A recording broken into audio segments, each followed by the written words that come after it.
Today we have 16 locations around the metro area in central Oklahoma. Wi-Fi used to be a point of pain for our staff and our members, but now with Cox Business we actually get compliments from our members. Cox Business provides the Y with consistent and reliable services, all backed by local service and support. Our relationship with Cox Business is truly a partnership.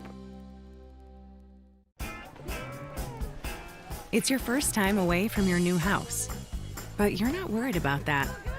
You're thinking about how well he's handled moving to a new neighborhood. Hey, Moms, watch this. You're thinking he's not our shy little guy anymore. You're thinking, where did he learn that?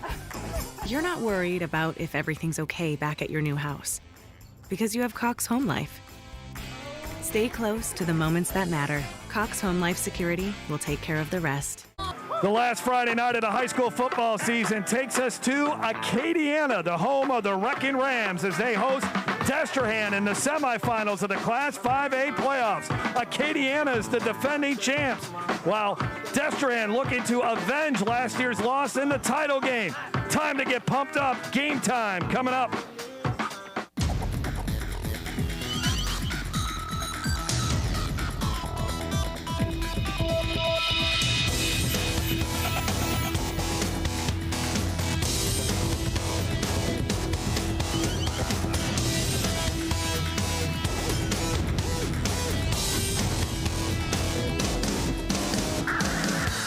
Looking forward to a special night in Scott, Louisiana, as the Acadiana Wrecking Rams, the defending champs in Class 5A and the top seed in the 2025A playoff, take on the Destrehan Wildcats, a rematch of last year's 5A championship game, won by Acadiana 8-3.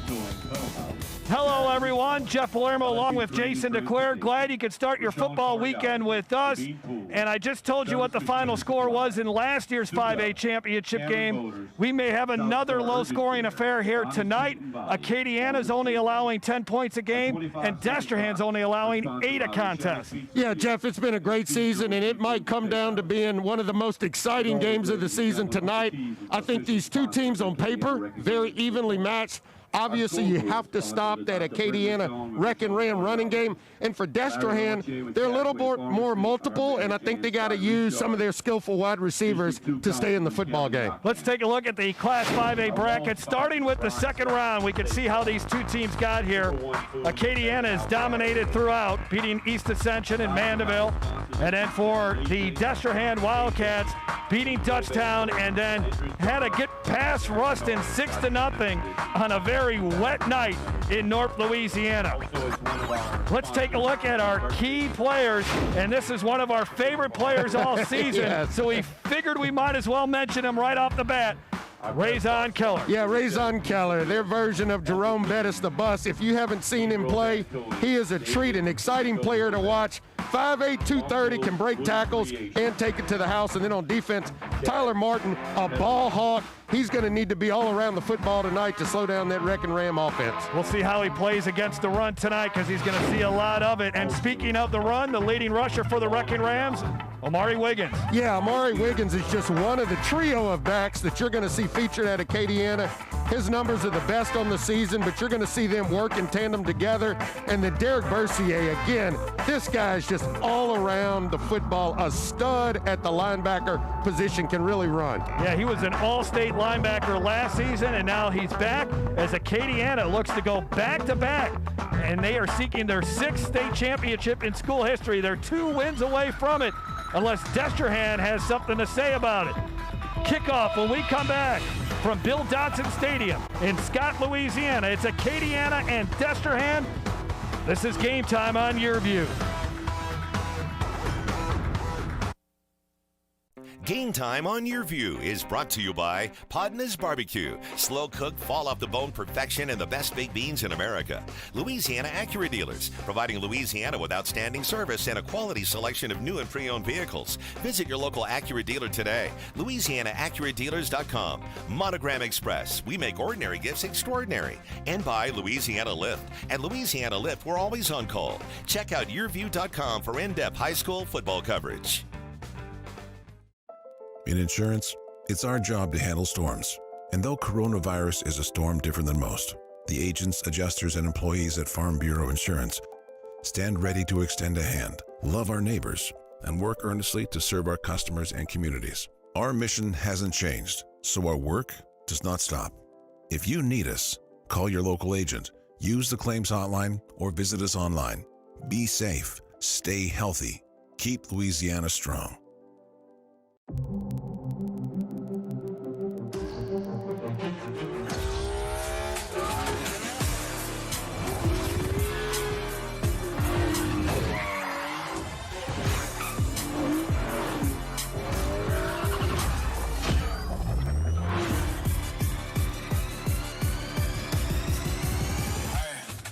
Visit Acura of Baton Rouge for attractive offers on the TLX.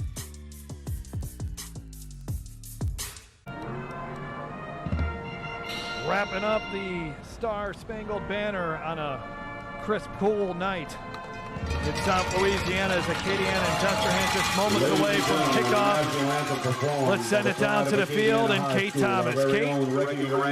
Well, tonight's matchup is a rematch of the 2019 Class 5A state championship where Acadiana beat Destrehan 8-3. But look, it's 2020 and anything can happen. Both of these teams are evenly matched, but Acadiana right now is averaging 32.3 points per game. So Destrehan is going to have to be able to keep their offense on the field so they can keep Acadiana's offense off because they do not want them scoring that many points on them tonight. Jeff? Look at first-year head coach for the Destrehan Wildcats, Marcus Scott. His team has won 10 in a row after losing the season opener to St. Paul's. Let's quickly look at our keys to the game. First of all, for Destrehan and Coach Marcus Scott. Well, Jeff, how often are we saying in big games like this, it may come down to special teams, and so they know they've got to be sound on special teams. And then when you're playing Acadiana, rule number one is get the ball carry on the ground, try to stop this running offense, running attack. And for Acadiana, they know Destrehan is physical, particularly at the line of scrimmage, and then they need to make sure they protect and hold on to the football. Turnovers could be big. Acadiana has feasted off of them this season. Will Bryant gets us underway. Final football game of the season on Yearview, and it gets into the end zone. And we'll see this Acadiana Wrecking Rams offense to begin this football game. Their quarterback, Jeremiah Brown, who was in the defensive backfield last year when Acadiana won the state championship game. He's a first-year starter, and you look at the numbers, they're not going to throw a ton, but when they do, boy, they can hit some big plays, and you can see what he does rushing the football. 9 touchdowns on the season. Last week, he rushed for 90 yards and a couple of touchdowns in that quarterfinal win over Mandeville. Here we go from the 20-yard line. Acadiana in the green jerseys, Destrehan in the whites. And they go to the ground, as you would expect, right up the middle. Tyven Zeno maybe gets about 4, and that's it. Let's take a look at Acadiana's offense. Their starting lineup. Let's look at the offensive line. Dylan Fantz, it's a 2-year starter there. So is Justin Babineau. Donald Collins is a senior. Rustin Bennett and Dalen Chillins. The running back, Zeno, we just saw. Kevin Williams, Amari Wiggins. Talented players, and they will throw it every now and then. You got to watch out for Josh McDaniel. He's got 4 catches on the season. Samuel Key is another tight end that you don't see listed up there. And then Braven Broussard, he may run the ball sometimes as well. After a pickup of about 5, 2nd and 5, and not much happening there. As Destrehan's defense only allowing 8 points a game, 8 starters back from last year's 5A finalists. And their defensive coordinator is Tim Taffy. Talented guys on the front, including Jace Good and Michael Jackson and Dylan Gibbs. I don't know if there's a better duo at linebacker in the state. And then the secondary, Kelvin Lee, Kevin Adams, those guys will come up and hit you. 3rd down and 3 for Acadiana, and Destrehan jumps off sides. They did not call the penalty. Yeah. So we continue. Now we have a timeout here. I think Acadiana's upset. I think they felt that that was enough to draw the offsides penalty. So Wrecking Rams use their first timeout. There's Coach Marcus Scott in his first season, taking over for a legendary head coach in St. Charles Parish, and Stephen Roba, showing what a job Coach Scott has done. we could take a look at his coaching history. He comes from John Ehret, and in 2018, he led Ehret to the semifinals where they lost to West Monroe. But he's got some college coaching experience. He's coached at West Jeff. He's a Jesuit grad, so he's coached there as well. And he's done a really good job. He was familiar with Destrehan since he was a defensive coordinator for a couple seasons. Got a chance to be a head coach at Ehret, where they played great defense there, and they're playing great defense again here at Destrehan. Well, how important could this stop be for Destrehan on the road, you know, in a hostile environment? Chance here to go 3 and out on the first series. So 3rd and 3 as Brown gets underneath center. No shotgun formation from Acadiana. Well, they run the option, and here's the pitch, and it's nicely done by the Wrecking Rams as they get the first down. Tyven Zeno gets 13 yards on that carry. Zeno rushed for 1,000 yards last season in a crowded backfield, and he hits the hole hard, a downhill runner, averaging 6 yards a carry this season. Had 3 touchdowns in the first-round playoff victory, and he gets a big first down there and get them to the 40-yard line. Yeah, great execution there by Acadiana. And 3rd and 3, 3rd and 4, these guys are still going to do what they do, and that's run the football. And they run it at you from sideline to sideline. You never know if that quick dive is coming or if Jeremiah Brown is going to pull it and keep it. So you just have to be disciplined in all fronts. Running right up the middle and diving ahead and getting about 6. Zeno. Now Destrehan got a little bit of a taste of what a running attack is like. They faced Ruston last week, and earlier Destrehan has faced some teams that have run the ball this season. Ended up losing their first game of the year to St. Paul's 22-14. They actually led that game in the second quarter, and then after that game the players had a player-only meeting, and they took it upon themselves to fix things, and they fixed things very well, winning 10 in a row since that loss. Nothing happening there, and it's going to set up another 3rd down. The Wrecking Rams suffered a loss earlier this season as well, losing to Catholic High on a Saturday night in Baton Rouge, 27-21. They rallied back from a 21-0 deficit in that Week 7 contest, but ended up losing by 6, snapping their 20-game losing streak, or 20-game winning streak. 3rd down and 2 now here for Acadiana. So you look at that front for Destrehan. As far as athlete-wise, size-wise, there's probably not a more imposing defense than Destrehan.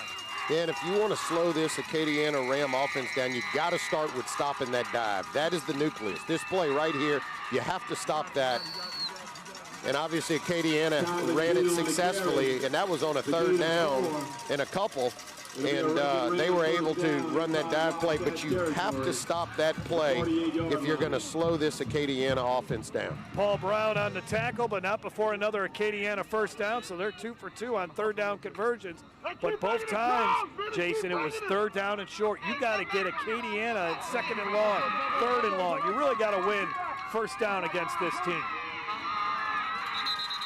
Now we have a flag on the far side of the field. Flags on the play. Dead ball. False start. 85. Acadiana.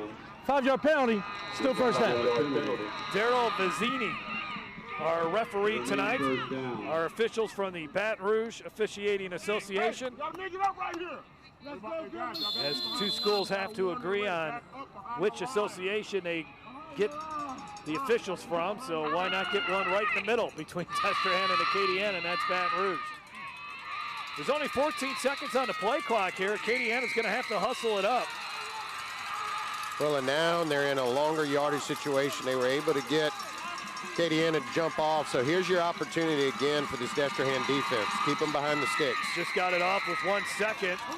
And this is a nice run on first down. They get about 8 yards. There's Amari Wiggins, who we told you about a second ago, averaging 6.4 yards a carry. 9-yard gain. This was a Acadiana offense that averaged 46 points a game last year, 424 yards. They had Rams will have it 2nd and 6. 5 times last year. They scored 64 or more points. They got 9 yards on that run by Wiggins. But this offense is not as explosive as last year for Acadiana, but their defense might be better. Yeah, and who said you can't still score points running old school football? I mean, that's what they do here. And they're still able to put a lot of points up on the scoreboard. Now they run the option, but not happening there. They got him behind the line of scrimmage, and they finally bring him down. And here comes the third down and long as Jeremiah Brown was brought down by Michael Jackson. 51 tackles on the season. That is his second tackle for a loss. This kid is a really good athlete who's played a number of positions for Destrehan during his career with the Wildcats. And apparently Brown didn't like the pitch option. It looked like the pitch was open there, but he elected to keep it and got swarmed, and you saw Michael Jackson there surrounding him, hats to the football. Now here's the stop. The thing about it is Acadiana still may keep this ball on the ground and try to go for it on fourth, so they may be thinking 2 downs here, so you still got to read your keys for the run game. Brown will throw. He doesn't throw often. He's looking for somebody downfield, trying to find somewhere to go, and now he'll run it, and he'll pick up 4, but that's short of the first down. He was pursued by Dylan Gibbs, the senior linebacker, and never really allowed Brown to find anything open downfield. And so that's going to set up 4th down here for Acadiana. Yeah, and Dylan Gibbs, I mean, this is the real vocal leader, the real team captain of this defense. There's a flag, I believe, on this play. Let's see what happened. Is there a face mask there? Yeah, there's certainly a face mask. And that's going to give Acadiana a first down. Jeremiah Brown is taken down at the 42-yard line. Face mask. Destrehan, number 94. 5-yard face mask that results in a first down. Now that's on Stephen Walker, one of their steady players on that front. And man, that's tough if you're Destrehan. You had him stopped, and now you get him a fresh set of downs at the 37-yard line. Time-consuming drive here. Half the first quarter is over with. And Acadiana is only to the 37-yard line. Still a ways to go. Right up the middle, and that doesn't do anything. Maybe a yard or 2, that's about it. And there is a Destrehan player a little slow to get up after that one. Bring up 2nd and 9.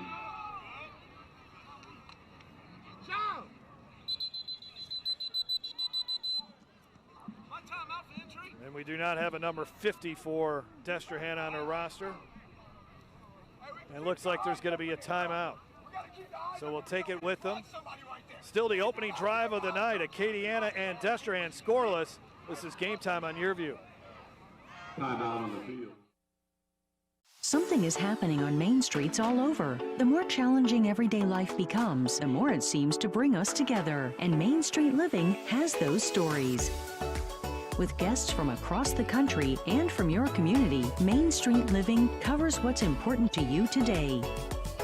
From our street to your street. Join Cheryl, Danielle, and Quincy for Main Street Living. Mondays at 9 on Your View. Tonight's Game Time keys to the game are brought to you by Louisiana Acura Dealers, providing Louisiana with outstanding service and a quality selection of new and pre-owned vehicles. Visit your local Acura dealer today. LouisianaAcuraDealers.com.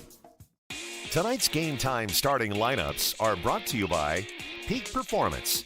At Peak Performance Physical Therapy, we treat the athlete in everyone. Stronger, faster, better. Choose Peak. This is actually Jace Gooden, as we've been able to get a identification on number 50. He either wears number 99 or 50. Let's take a look. You can see he's in the middle of that scrum, and his leg gets bent back over. How often do you see that happen? And the problem is his leg is trapped, and he gets pushed back, so he can't pull that leg out. And hopefully no real damage done there. And he's able to. That is a big piece of their defensive puzzle there, Big Jace Gooden. Certainly is. Good feet, motor of that defensive line, the anchor of the defensive line. And he's among several players on that Destrehan team that's committed to various schools in the FCS. You see Jace Gooden committed to Northwestern State. Also Tyler Morton, a Nichols commitment, and Dylan Gibbs a Southeastern commitment. None of those kids have signed in the early signing period. Maybe just wanted to wait until this season ended. And I know Tyler Morton's going to Nichols. All his family, his older brother, Alan Pittman, ended up at Nichols. His dad ended up at Nichols. So I would imagine that's where he ends up. Second down and 9. Handoff to Zeno. Zeno looking for room on the left side, only 3 yards. Dylan Gibbs in on the tackle. Another third down coming up for Acadiana. Can Destrehan finally come up with a stop? But now you're certainly in 4-down territory as the 12th play of this drive is coming up.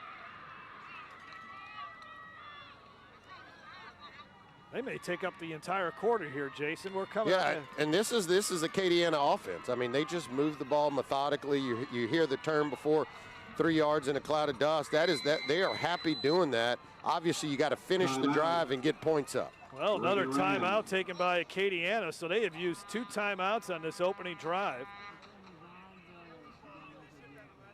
Matt McCullough, their head coach, we told you how Marcus Scott was taking over for a legend. So has Matt McCullough taking over for Ted Davidson, and was the head coach for 14 years. Matt McCullough bleeds green and gold, even though he was at Como for a while as a defensive coordinator. But Coach McCullough, a former Acadiana Wrecking Ram, but he was the offensive line and quarterbacks coach for 2014 to 17 under Ted Davidson, and then became the head coach in 2018, and then led Acadiana to its 5th state championship last year. A perfect season for Acadiana. It was their first regular season perfect season since 1984. They had never had a complete perfect season, but they did it last year, going 15-0. Third down for the Wrecking Rams is Brown underneath center. Option to the near side, and getting in the backfield and wrapping them up rather quickly was Leonard Harris, who is only a sophomore for Destrehan, who started last year, 55 tackles on the season, and now 4th down coming up for Acadiana. I imagine Acadiana will keep the offense on the field. You're just outside of field goal range, and probably not worth punting it from this point on the field, but you can see a good job here cutting off the pitch man, and then as soon as you get him wrapped up, Jeremiah Brown, such a big physical quarterback, you got to bring a lot of hats to the football, so good job doing it there. Brown kind of limping back over to the field here, and I think they're going to punt. Well, the reason is I think his helmet came off, and they were looking as if they were going to have to put another quarterback in. So that drive ends. You got to watch the fake here, right? I don't think they were comfortable running another quarterback into the game at this position. Jesus Martinez, the punter for Acadiana, and he gets it off. Trying to angle this one. Great job. And does a nice job as this is going to go down at the 9-yard line. And we'll finally get to see the Destrehan offense after that 24-yard punt. Offensive coordinator for Destrehan, Shane Boyer, who came over to Destrehan with Marcus Scott from Errett. This is a team averaging 36 points a game, but they will run the football as well. They'll line up and spread, but they'll run it with number 8 there, Razon Keller, who's rushed for over 1,000 yards. And there you look at Jai Eugene's numbers, the sophomore, and yes, he is the son of Jai Eugene Sr., who played for the LSU Tigers from 2007 to 2010. I don't remember Razon having the big neck brace, Jeff. That's a new look there for him. Just makes him even that much more old school. And here he comes. Man, is he alone to bring down as he picks up about 5 or 6 there for Keller. Last year, he only rushed for 578 yards as he split time with Kyle Edwards, who's now over at Alabama. But the last time we saw Keller was in the regular season finale against Honville, and he rushed for 233 yards and 3 touchdowns in that game. So he is more than capable of going off, but he's going up against a good defense tonight. Eugene will keep it, and Eugene finds nothing. Acadiana was waiting for him there. Let's take a look at the starting lineup. First of all, for the Wildcats, we told you about Keller. They got some talented wide receivers and Bullock Blood, and Anthony Robinson is really good, a youngster, just a freshman. The offensive line has really come together. Eli Taffy was the only returning starter, but Donovan Kimball, Dontrell Wilwright, Landry Cannon, and Alexander Hamilton have really played well, and they will be tested tonight going up against this tough Acadiana defense.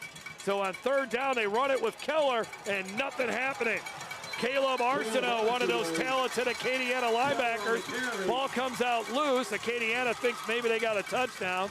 Bercier has the ball, but instead, Destrehan will have to punt it from the shadows of their own end zone. Well, it was clear Coach Marcus Scott wanted to keep it very conservative on this series. He didn't want to take any chances down here, backed up in his own territory. So those were three pretty vanilla run plays, and obviously Acadiana did a good job with the 3 and out. They're going to get the football right back, looking like it'll be in great field position. Flannery's a really good punter. This is a high, short punt. The returner will let it bounce. It takes a Acadiana bounce, and the Wrecking Rams will have tremendous field position at the Destrehan 45-yard line with a minute 36 to go in the first quarter. Michael Jackson down that punt after 32 yards for Flannery. Well, go to yourview.com, even during the offseason, to find out the latest when it comes to Game Time. You can get the Game Time newsletter. You can sign up and you can watch all the highlights of our games this season and the stories and recruiting news. That's yourview.com. And you can get it delivered straight to your inbox by going to yourview.com/football. Now, there was a flag on that play, and actually Acadiana will start at their own 40-yard line, so a break for Destrehan. So that ended up working out well for the Wildcats. Well, the punt did. The offensive series didn't work out so well, but yeah, the punt did, and now at least it puts Acadiana back in their own territory. Brown underneath center. Brown will keep it after faking it, and he ran right into Braylon Charles, another stud in that front seven of Destrehan. Charles, 35 tackles to match the number on his jersey. This kid, you look at his arms, long arms, an edge rusher. Transfer from Sophie B. Wright. 6 sacks on the season and 6 tackles for a loss.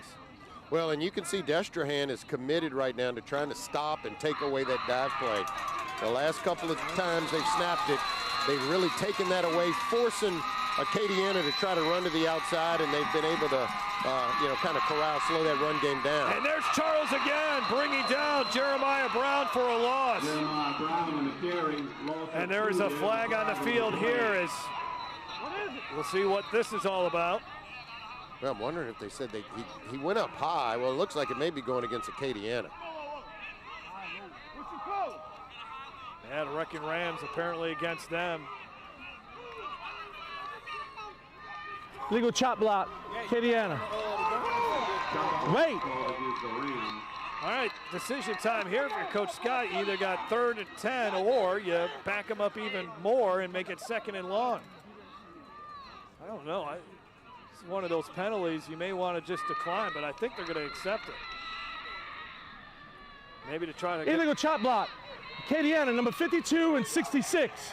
15-yard penalty, still 2nd down. It is a 15-yard penalty. We'll take a look at it again. 15-yard penalty. Yeah, both guys going at the knees with Paul Brown.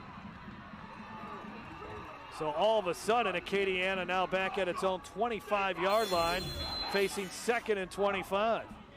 Yeah, and I think Coach Scott wants to try to play field position here by backing them up, and if they can keep them pinned back, they may get a good opportunity to get good field position. On the option for Brown, he pitches it.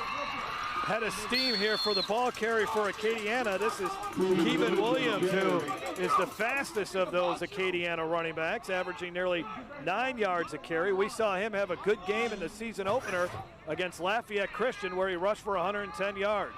See there, reading his keys, trying to get Williams out there on the edge, and a good job again by Tyler Gibbs. You're gonna hear that name mentioned quite a bit. Dylan Gibbs, excuse me. Hear that name mentioned quite a bit. He's always around the football. Look at the numbers on Williams. All right, 3rd down, and Acadiana in an uncomfortable position here. 3rd and 17. And Brown will try to throw, and he's going deep into double coverage, knocked away. Oh, man. And there's going to be flags, though. Jaden Harding may have climbed over the wide receiver's head. Raven Broussard.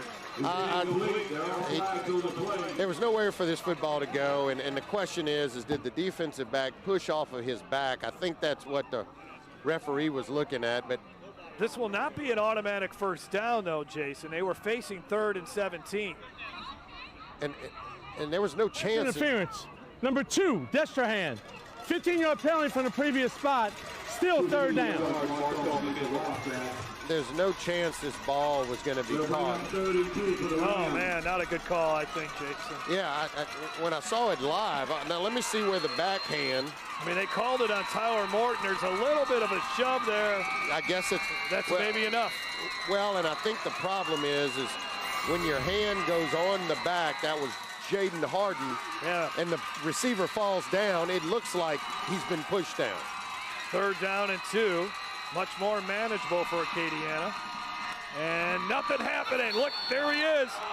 Dylan Gibbs making another tackle, and that will force 4th down on what will likely be the final play of this opening quarter.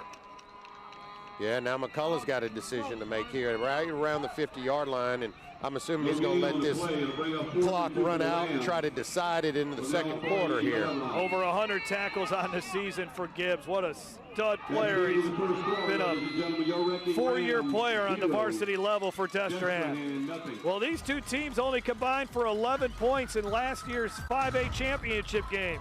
We're looking at a similar game here tonight. This is Game Time on YurView. Let's address something that's become a new normal. Is your current or past job considered essential? Maybe you just got laid off or were furloughed because your position was not considered essential. Well, many of the programs of study at ITI provide jobs that are essential. Essential for our country, essential for business, and essential for you. Joe Martin here, and if you're looking to provide for your future, no matter the outlook, give us a call or visit us online. ITI Technical College, for a better life. Here it comes, Jalen Johnson.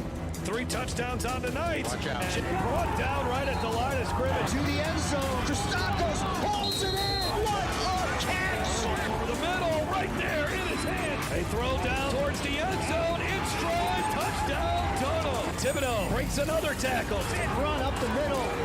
Touchdown.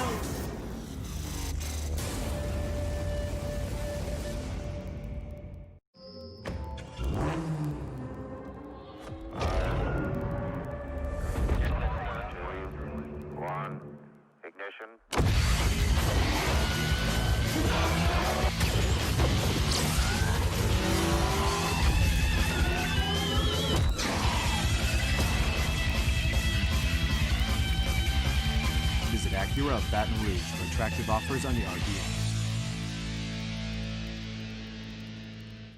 Back here at Acadiana, and the fans from St. Charles Parish who root on this Destrehan Wildcats team have made the trip into Acadiana to see if Destrehan can get past Acadiana and back in the state championship game.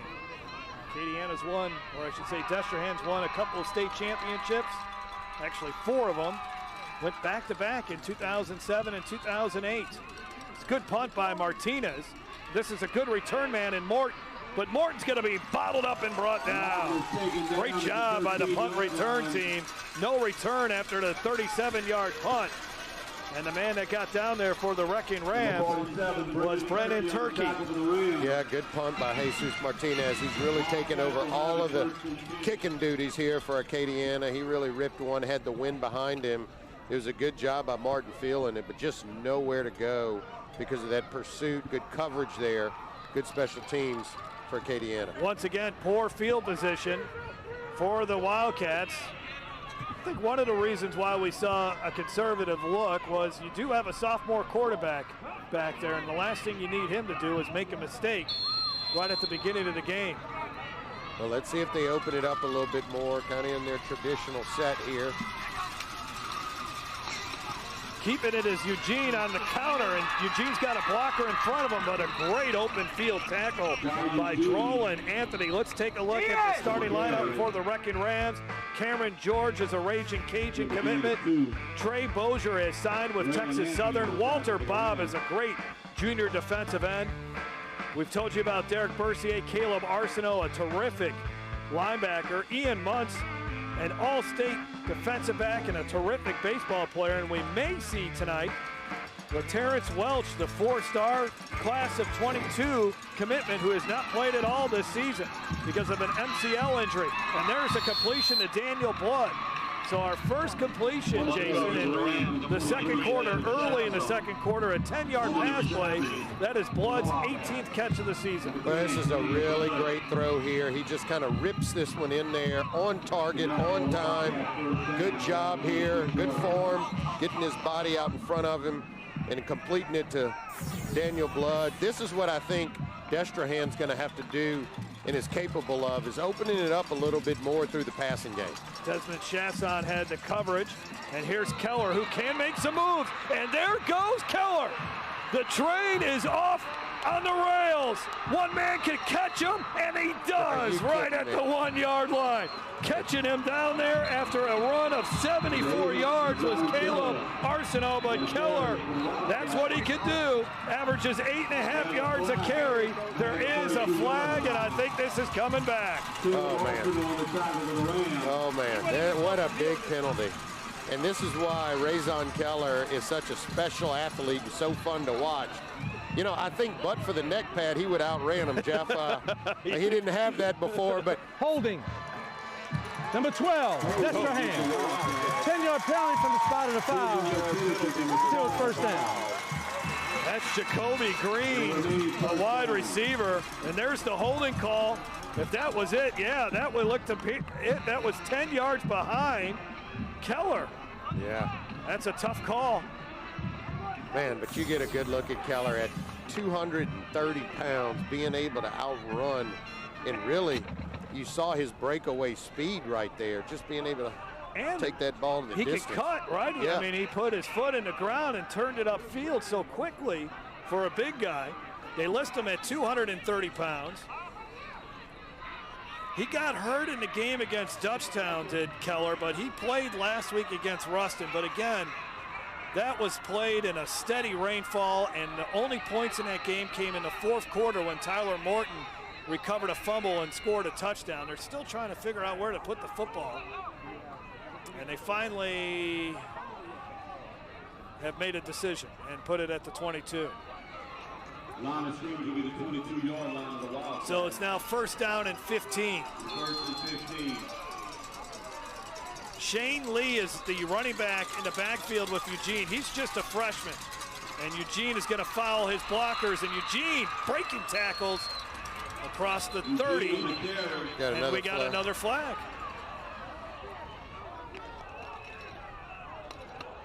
Holding again. Number 74. Flag on the play. Destrehan.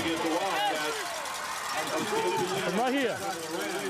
That's the 350-pound sophomore Landry Cannon, who seems like he's admitting, yep, I committed a holding penalty there. My fault. Let's take a look at it again. Line of scrimmage is now the 12-yard line. Well, yeah, you can't tackle. No body slams allowed. It was good form for a tackle. He wrapped up. All he had to do, though, as he was pulling there, Jason, was just lower his shoulder and knock that guy down. Oh, a little flea flicker. The left-hander going deep's got a man. Intercepted. Great break on the ball. That is Droll and Anthony, his 5th interception of the season, and the Wrecking Rams will start at the Destrehan 48-yard line. Well, I'll tell you what an athletic play by Anthony. And it was a great job, I thought, by Jai Eugene with pressure. He knew they had a guy, but that's a heck of a throw on the run. Just couldn't quite get enough of it. But Anthony was like a missile coming out of center field.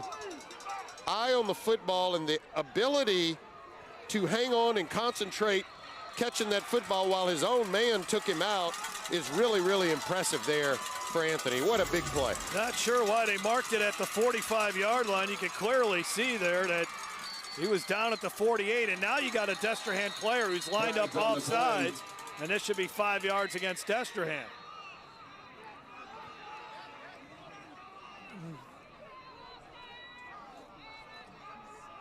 That ball, encroachment, defense, number 94, line up in the neutral zone. 5-yard penalty, still first down. Stephen Walker commits the penalty as he was, that's now 5 penalties for Destrehan for 40 yards. We saw a lot of penalties in last week's semifinal game. Another flag being thrown over here. And this is, well, something has happened over here away from the football, clearly.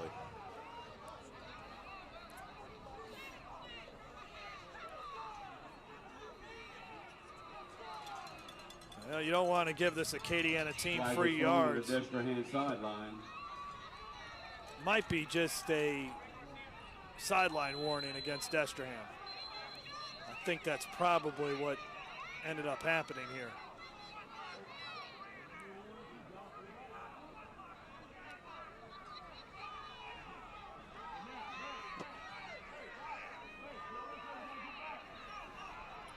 All right. I don't know if we've still got everything settled here. Flag has been picked up over there. And it's now first down and 5 for Acadiana after all that. Evidently it was a sideline warning on the Wildcats. Rams have it first and 5 from the Wildcats 40-yard line.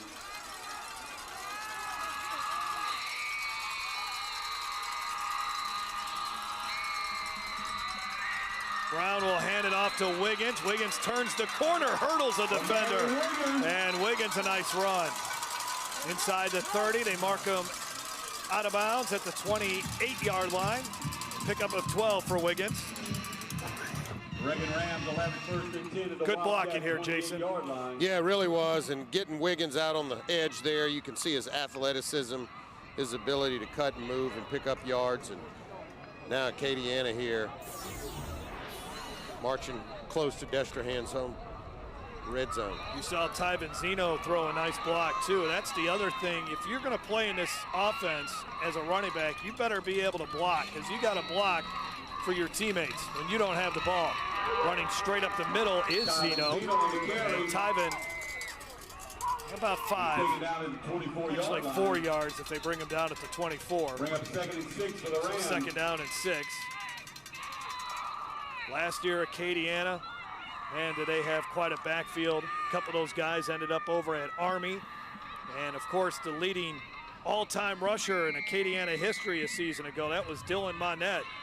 He ended up rushing for 5,570 yards during his career, breaking the former record held by former LSU running back Allie Broussard. Keontae Williams was the 3-year starter at quarterback. And then they had Lucky Brooks as well. And a nice run, good run by Brown. Brown inside the 10-yard line, and Acadiana knocking on the door early in the second quarter. Yeah, again, this is Acadiana football here, just a little misdirection. Jeremiah Brown showing you how quick he is. It's such a big guy, but right there, good vision there. When you watch him pop it to the outside right here, good cut.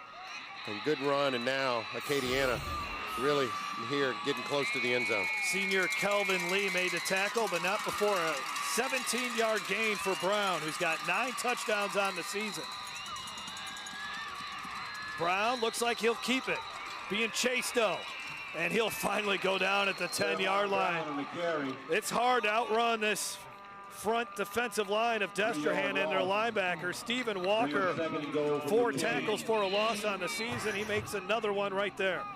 Yeah, good job here by Destrehan. What you want to do with Acadiana is get them, stringing them out to the outside. Once they start running laterally, that's going to be success. You do not want to allow them to get going north and south. That's when they're more difficult to stop. So really good job forcing them out wide there by Destrehan. 2nd and goal at the 10-yard line now. In the backfield, it is Zeno and Wiggins. Wiggins is 22, and Wiggins gets it on the quick hitter, and Wiggins moving the pile forward to the 5, bringing up 3rd and goal.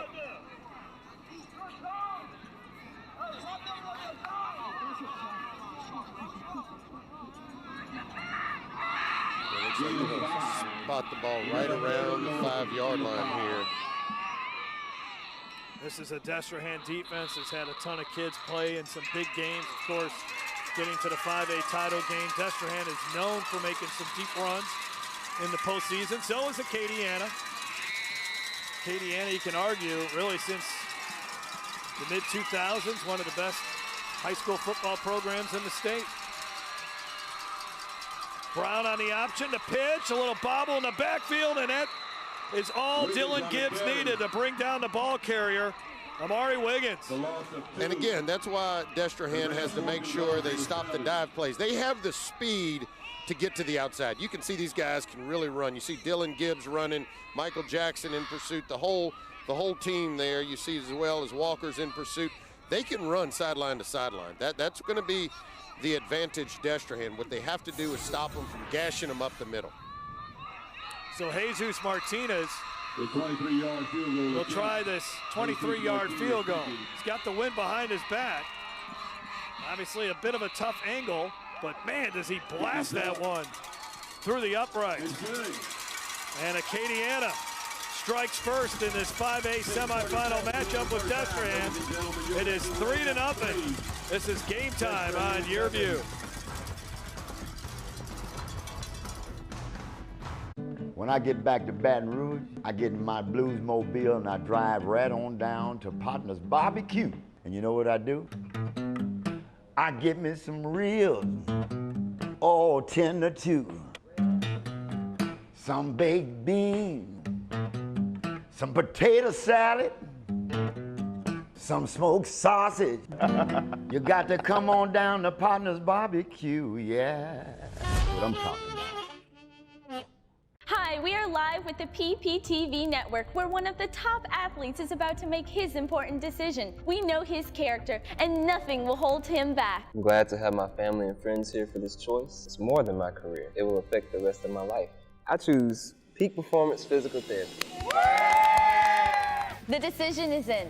Why choose Peak? Their reputation and their record of success is unmatched. When it matters most, another patient chooses Peak Performance Physical Therapy. Matt McCullough's team up 3-0 over Destrehan in this rematch of last year's 5A state championship game. Jesus Martinez kicking it through the uprights, a 23-yard field goal to cap a 7-play, 38-yard drive that took 3 minutes and 42 seconds off the scoreboard, off the clock. And that was after a turnover, the interception thrown by Eugene. Martinez now has it teed up.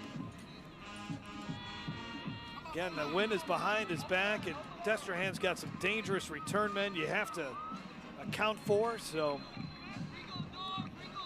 heard Coach Marcus Scott tell us this week, special teams will be so key in this football game.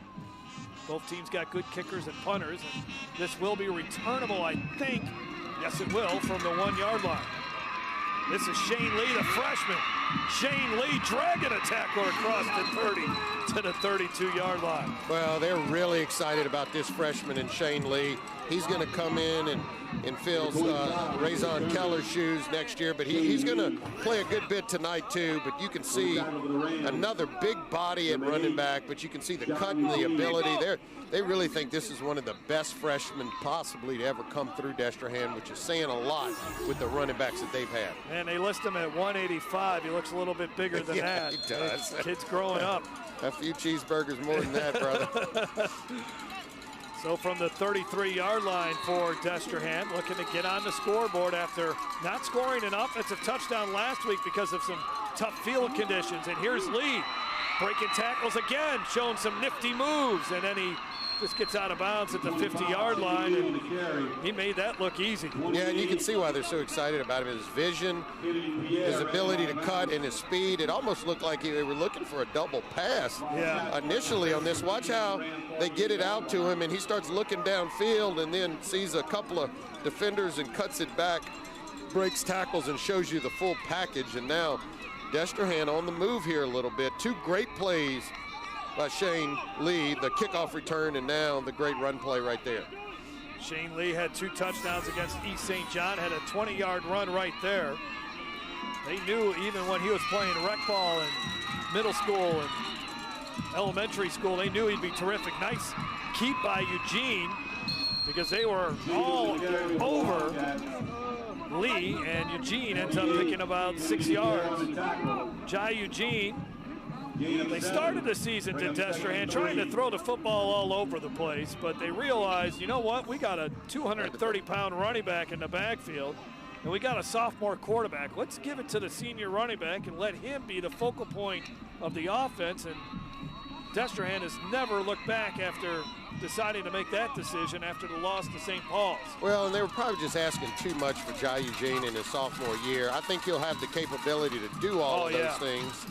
But it was just too early. The expectations were probably too much. And then, you know, they realized they have great running backs, started running the football. The game slowed down for Jai Eugene. And really they began to settle in a little bit more offensively.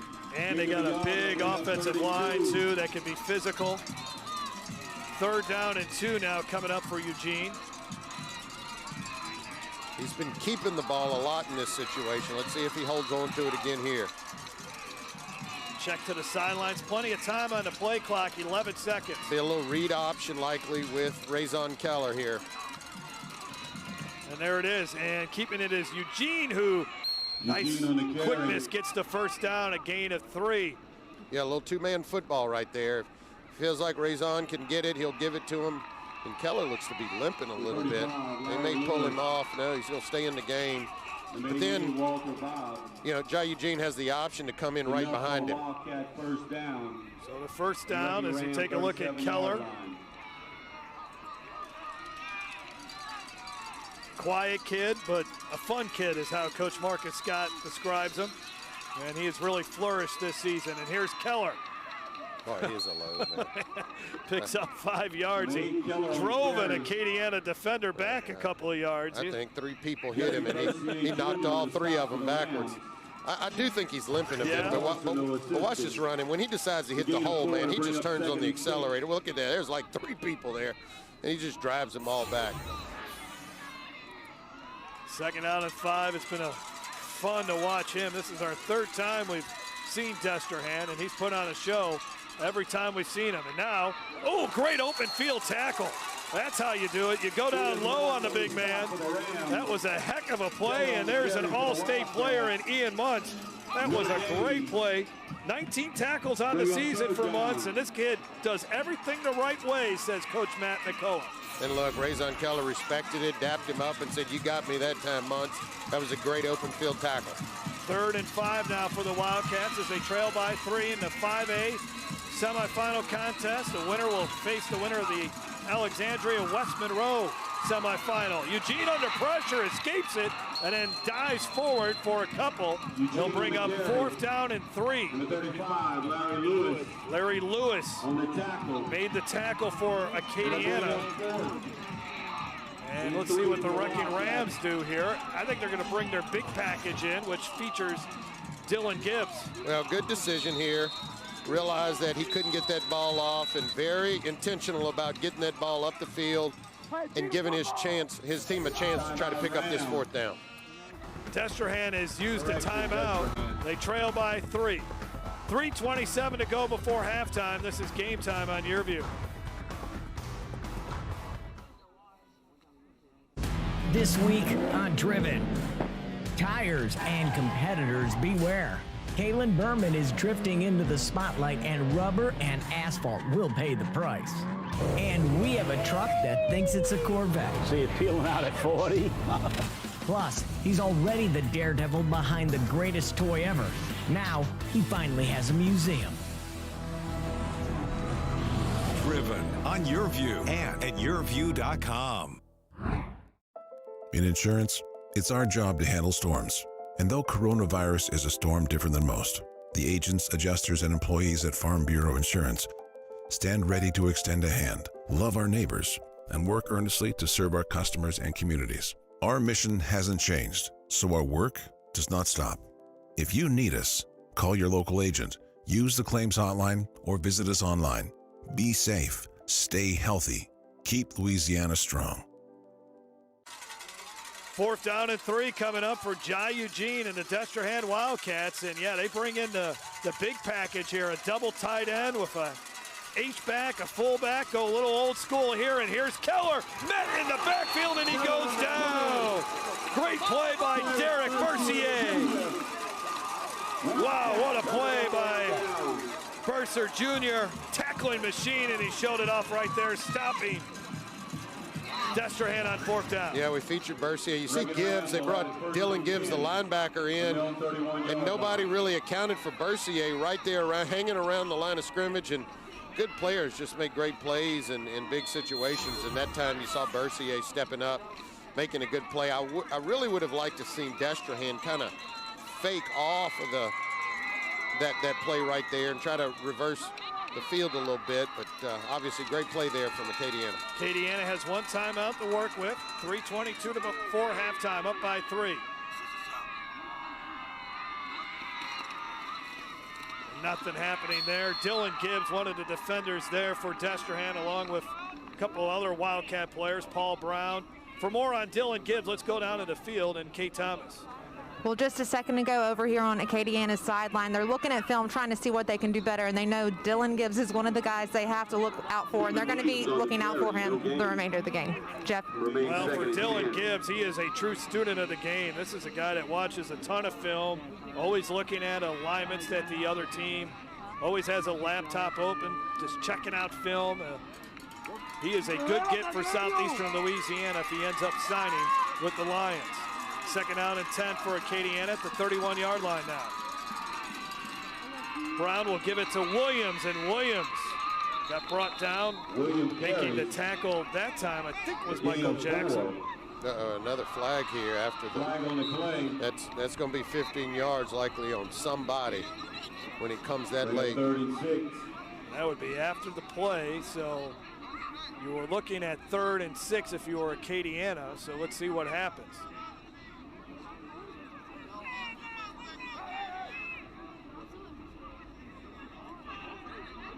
Stadium got quiet all of us. That little suspense. Not sure who this is going against. Dead ball. Personal foul. Number 2. Destrehan. 15-yard penalty. 1st down. I want to say that's the second 15-yard penalty on Tyler Morton tonight. Let's see if we can see it after the play down here in the scrum. The left side of your screen, there's a little push in there. Let's playoff football. Yeah. And that's a big 15 yards because Acadiana was not moving quick, only about 2 minutes left on the clock, and this is not their thing, is to go fast and to have any type of hurry up. And they got some running room on this one. This is Zeno, 1st down and more. Inside the 25-yard line is Michael Jackson. Finally able to get a hold of him and bring him to the turf. A 25-yard run for the senior running back. Well, again, this was sprung here by this big 15-yard penalty and getting the good blocking on the outside. Tyler Zeno starting to get going, sealing that edge a little bit. Now, again, Acadiana with an opportunity maybe to put points up again before the half. Under 2 minutes to go as the clock is ticking away. Brown barking out the signals. And I thought there was a hole there, maybe not. Getting off his block and making a nice play with Stephen Walker. No gain.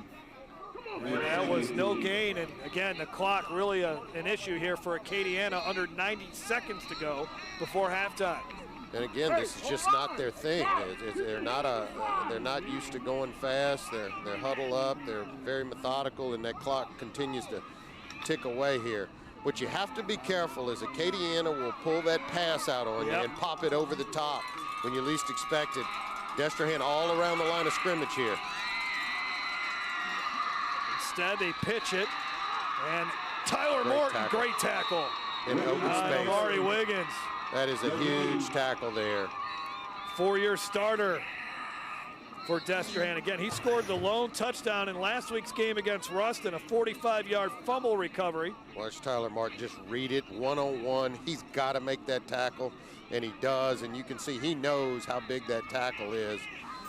With the ball sitting right around the 25, 26-yard line, I mean, you're looking at a 42, 43-yard field goal, but you got the wind behind you, so they're probably thinking they need to get a few more yards before they would try to kick a field goal.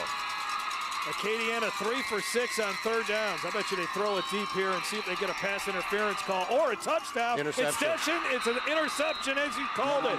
Jaden Harding, his third interception of the season. And that stops Acadiana.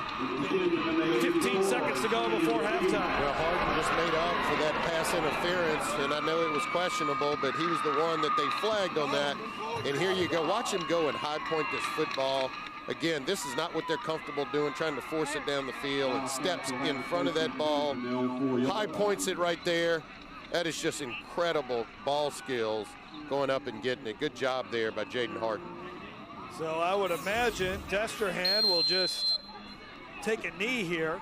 Yeah, I mean, that's the smart thing to do. Backed up this 15 seconds. They will get the ball to begin the second half as that Harding interception is third of his season, and each team with a turnover, but Acadiana produced 3 points from the turnover that they got. As Destrehan will not be able to find any warmth, they'll just go into the back of the end zone and huddle up for a little bit, while the Wrecking Rams will have the opportunity at least to get inside a locker room and get out of the elements for a bit. Let's send it down to the field and Kate Thomas. Coach, Destrehan's defense has been giving you problems all night so far. What do you got to do to get back into it in the half? We just got to execute better. We had some bad reads on the option, and we missed some assignments on some blocking stuff. So we just got to do a better job of executing and finishing some drives. What other adjustments do you need to see from your team? Just to go out there and execute. Defense is playing extremely well. We just got to go out there and execute a few more times on offense and get into the end zone. Thanks, Coach. Good luck. Well, we knew it would be a defensive struggle here tonight, and that's exactly what we got. With Acadiana leading Destrehan 3-0 at halftime. We'll take a look at some other games around the state when we come back. You're watching Game Time on YourView. For more in-depth coverage of the top players around, recruiting updates, behind-the-scenes access, and more, check out YourView.com.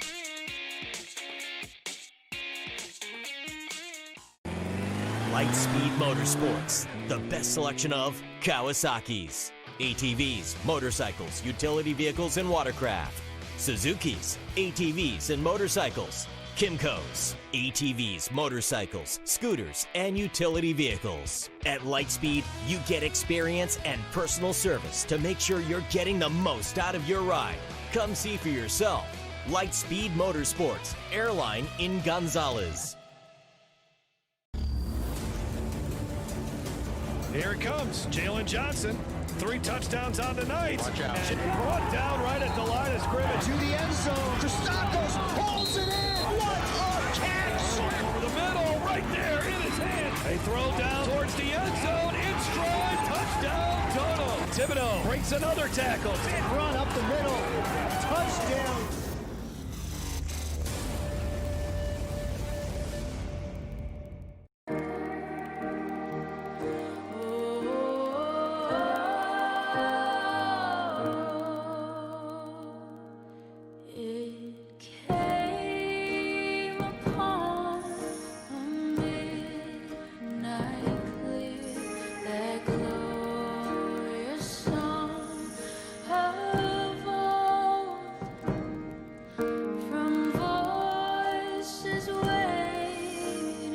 leave the earth to touch our hearts of gold.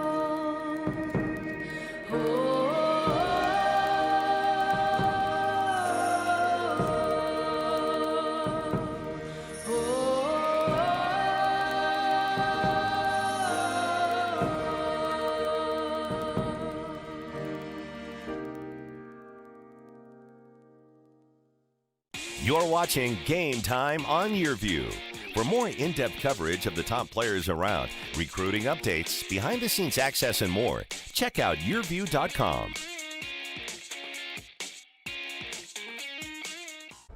At halftime from Bill Dotson Stadium, it's chilly here tonight. Got to bundle up, have the blankets out. Acadiana leading Destrehan 3-0 in this semifinal matchup. The winner of this game will face the winner of the Alexandria-West Monroe game that's being played in Alexandria. West Monroe won earlier this season over the Trojans, beating Ash 18-10. West Monroe had jumped out to an 18-0 lead in that first game.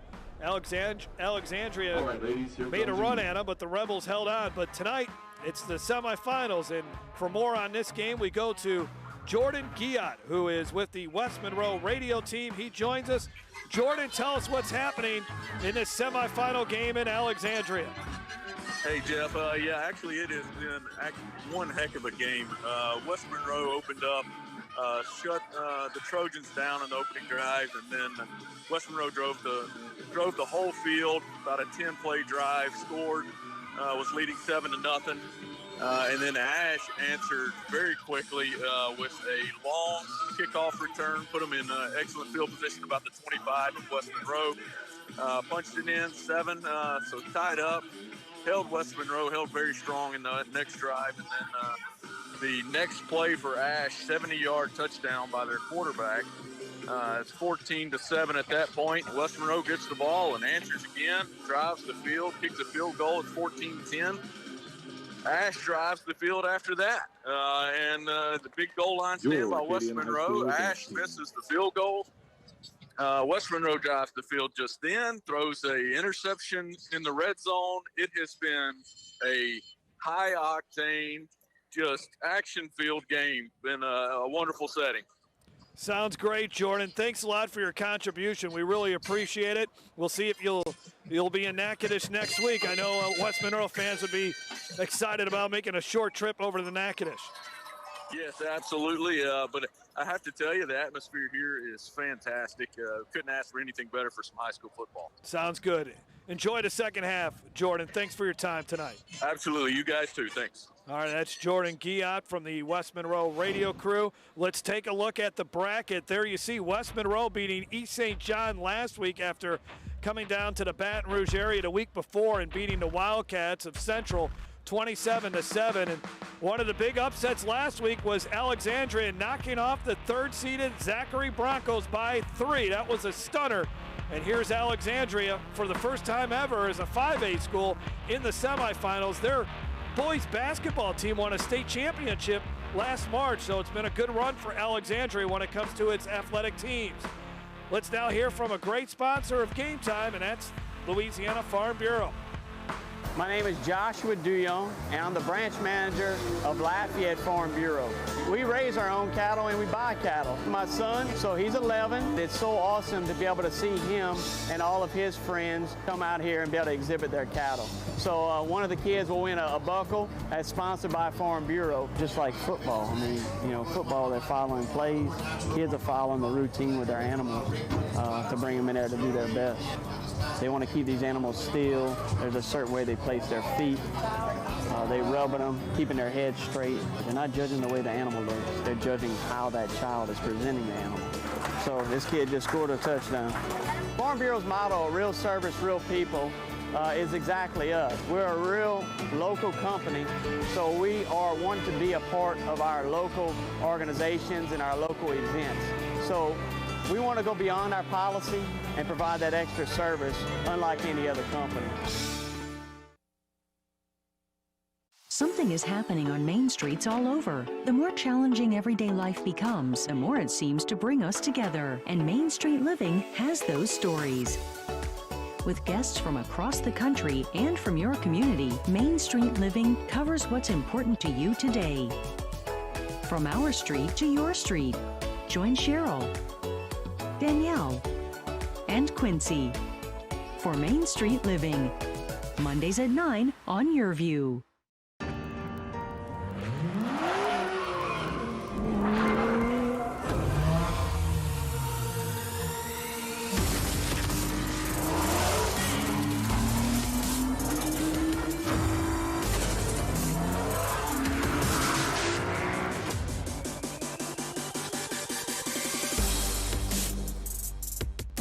Visit Acura of Baton Rouge for attractive offers on the MDX. Lightspeed Motorsports, the best selection of Kawasaki's, ATVs, motorcycles, utility vehicles, and watercraft, Suzuki's, ATVs, and motorcycles, Kimco's, ATVs, motorcycles, scooters, and utility vehicles. At Lightspeed, you get experience and personal service to make sure you're getting the most out of your ride. Come see for yourself. Lightspeed Motorsports, Airline in Gonzales. As soon as the play's over and they're playing the music in the background, I often notice you're dancing on the field. Yeah. What's that all about? I don't know. I just try to keep it light. Like I think my message really to my teammates every week is that have fun. You know, because I mean it's a serious game we play, but at the same time you got to have fun. If you lose the fun in it, then it's kind of like what's the point? When you go from all out to dancing in a matter of seconds. Yeah. Somebody asked me about that on the sideline, and I'm like, man, I'm just having fun. You're watching Game Time on Your View. For more in-depth coverage of the top players around, recruiting updates, behind-the-scenes access, and more, check out yourview.com.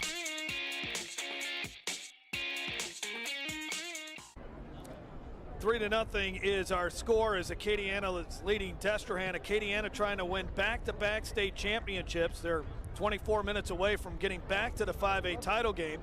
A team that knows all about winning state championships, that's the Edna Carr Cougars. They've won 4 in a row in 4A, and they are taking on their rival Warren Easton. And Alan Waddell again joins us from the WWL Prep Football Roundup Show on 870 AM and 105.3 FM and .com.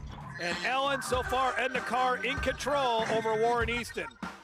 Yeah, Jeff, thanks for having me, man. Carr's up 28-7. 3:44 to play here, second quarter.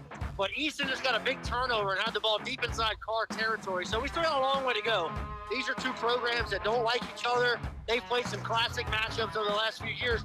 You know, Warren Easton has been eliminated by Carr every year going back to 2017, and including two of the last two state championship games. So if Carr didn't exist, Easton would have probably a couple of state championships as well. So this is two really good programs. Easton trying to get back in this game here with about 3 minutes to play in the first half. It's amazing how Edna Carr does it year in and year out, Alan, but this year they got something a little more special. They got an outstanding sophomore quarterback. Listen, A.J. Samuel, he's outstanding, Jeff. He has 3 passing touchdowns here in the first half, also a rushing touchdown. And the thing about Carr that's just tremendous is their culture. I mean, they've had 3 head coaches during this run over the last 10 years where they've been in the Dome, out of the last 10 years. And it's quarterback changes, the wide receivers changes, the names change, but the program stays the same. It's really an unbelievable run we're seeing out of the Carr Cougars and what they've been able to do over the last 10 years. It really rivals anything that John Curtis has done, Evangel has done, the top programs in our state, Western Row. Even those great runs those programs have been on, it rivals what Carr has done over the last 10 years in our state. And instead of going to New Orleans, they may be trying to win a state championship in Natchitoches next week. Thanks a lot for your time tonight, Alan.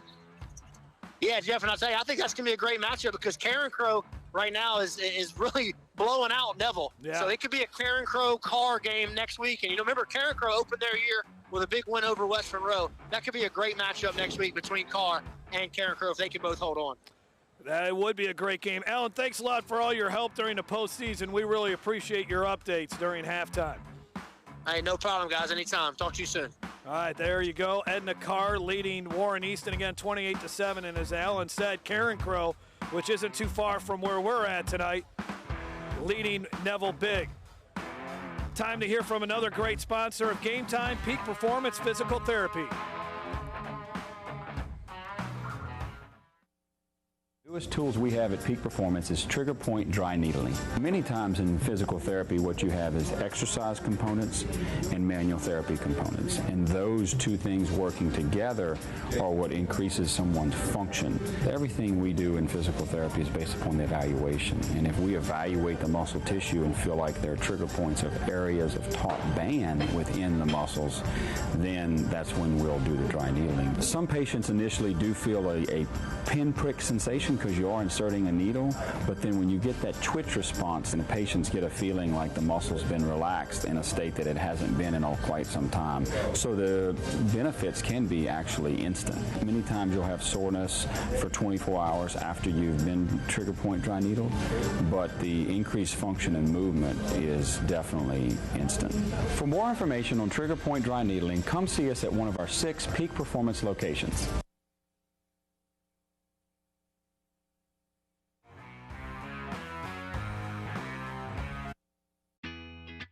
If you have Medicare, picture yourself with People's Health. People's Health has Medicare Advantage plans tailored to suit where you live and how you live, with benefits that go far beyond original Medicare, all for a $0 monthly premium. We want our members to live healthier, happier lives, so we offer plan benefits like $0 copays for primary care and virtual doctor visits, with coverage for emergency and urgent care worldwide. A Part B give back, where we pay part of your Medicare Part B premium for you, giving money back to you. Part D prescription drug coverage, including $0 Tier 1 and Tier 2 generic drugs. $0 copays for many of the preventive care and screenings you use most. And a quarterly allowance for you to spend on over-the-counter health and wellness items. You get coverage for hearing aids, dental services, including dentures, and glasses or contacts. And with People's Health, enjoy a complimentary health club membership. To learn about the plans offered in your area, call us today, 1-866-595-0153, or go online to peopleshealth.com. We can look up your doctors and drugs and help you find out if a People's Health plan is right for you. And if you already have a prescription drug plan and want additional benefits, People's Health has a new plan for you. Picture yourself with the only Louisiana Medicare Advantage plan that earned 4.5 stars from Medicare 3 years running. Picture yourself living a happier, healthier life that's backed by the quality of People's Health. Call us today to learn more. 1-866-595-0153. People's Health, your Medicare health team. 3-0 our score. Acadiana leading Destrehan. Let's quickly take a look at the highlights. Shouldn't take too long to get through. It's been a defensive battle here tonight as we've seen one great defensive play after another. Both offenses have had trouble. Here's a big interception. This would lead to the only 3 points of the night after Droll and Anthony's 5th interception of the season. A good run here by Acadiana's first-year starting quarterback, Jeremiah Brown, and that would set up this 23-yard field goal by Jesus Martinez. Keller had one really good run, but that was brought back because of a penalty. That was a great play by Ian Muntz on the tackle. This is another nice little run by Tyven Zeno, brought down by Michael Jackson. And then on Destrehan getting the interception here. Jaden Harding is 3rd as Jeremiah Brown was trying to get some points before halftime. So there's your score. Acadiana leading Destrehan 3-0. We'll take our final break. We'll show you the first half stats when we come back on Game Time.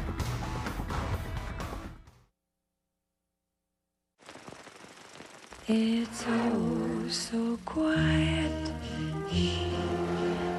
and so peaceful until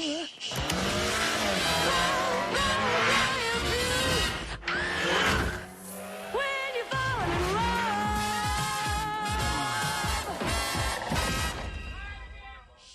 Visit Acura of Baton Rouge for attractive offers on the TLX. Welcome Welcome to Monogram Express, a unique embroidery boutique specializing in personalized and one-of-a-kind gift ideas. Gifts for babies, children, ladies, and even men, we have you covered. Equipped with state-of-the-art embroidery machines along with an experienced client-focused staff serving you 6 days a week.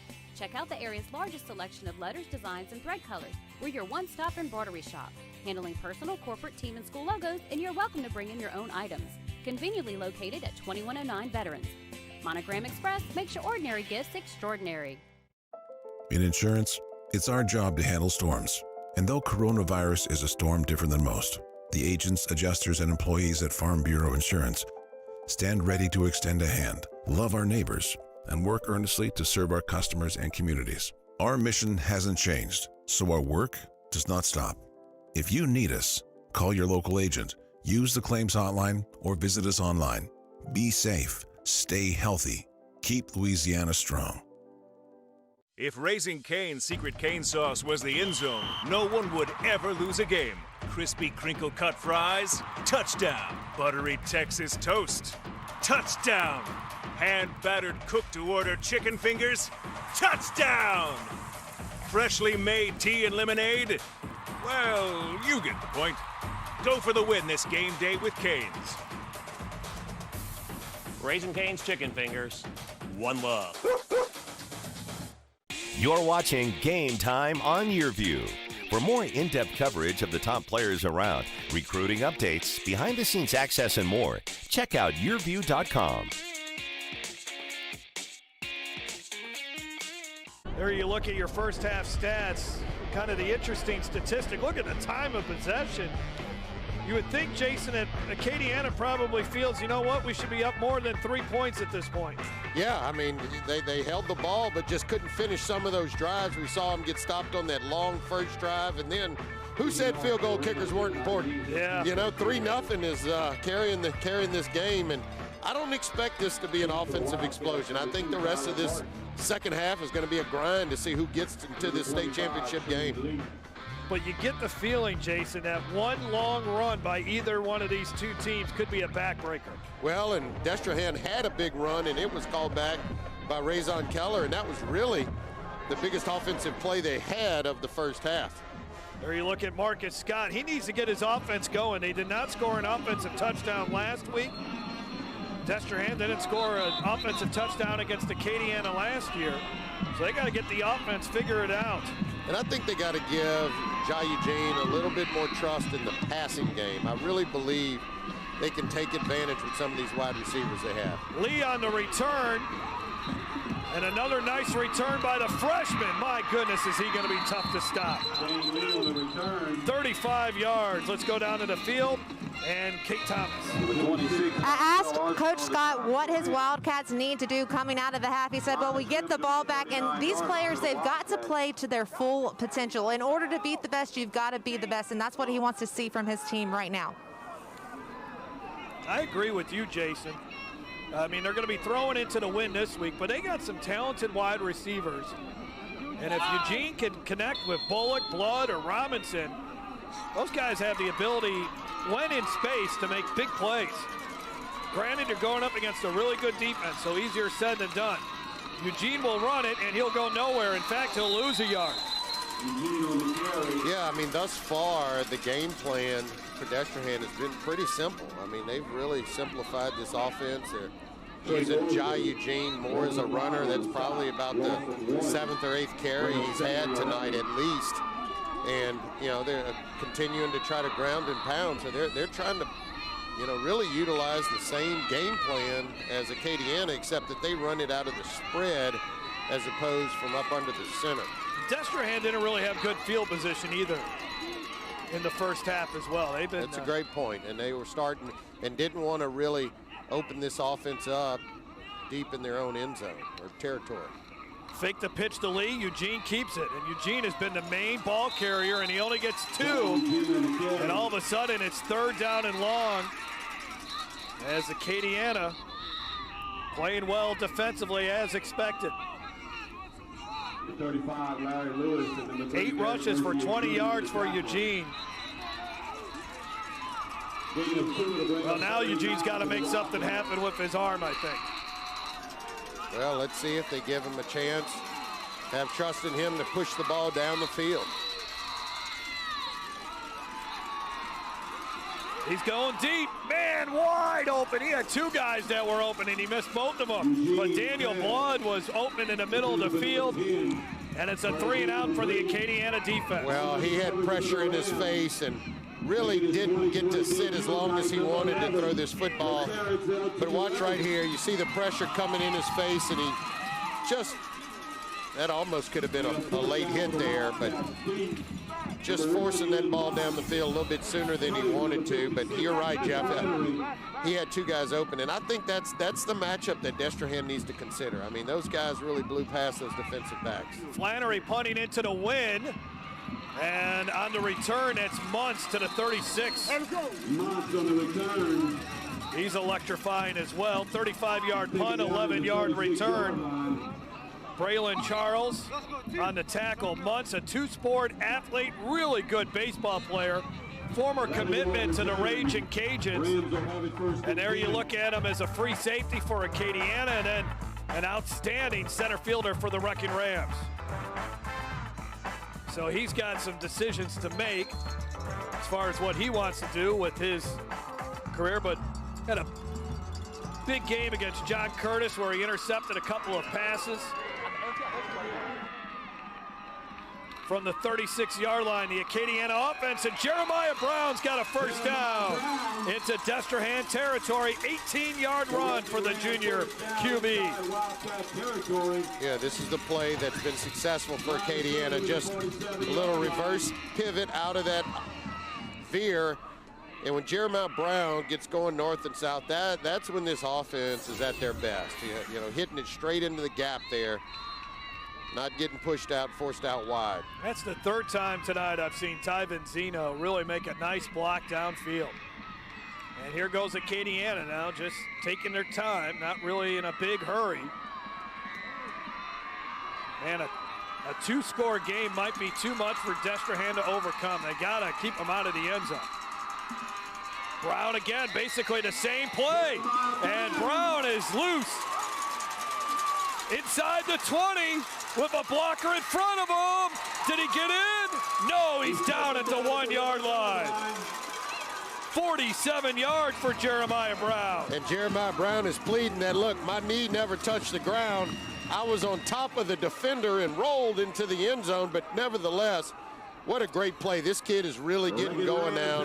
Shows you his ability to run the football. Let's watch at the end. Did he go down or was he on top of the defender?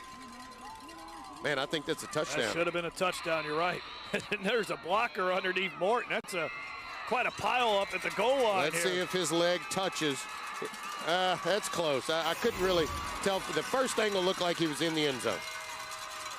And we got our first touchdown of the game. Tyven Zeno for the 10th time as a rushing touchdown.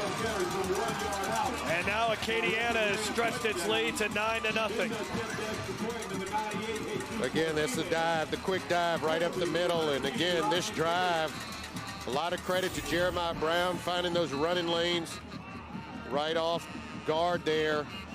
And he's the one who sparked this offensive drive here for Acadiana. Two big runs by Jeremiah Brown.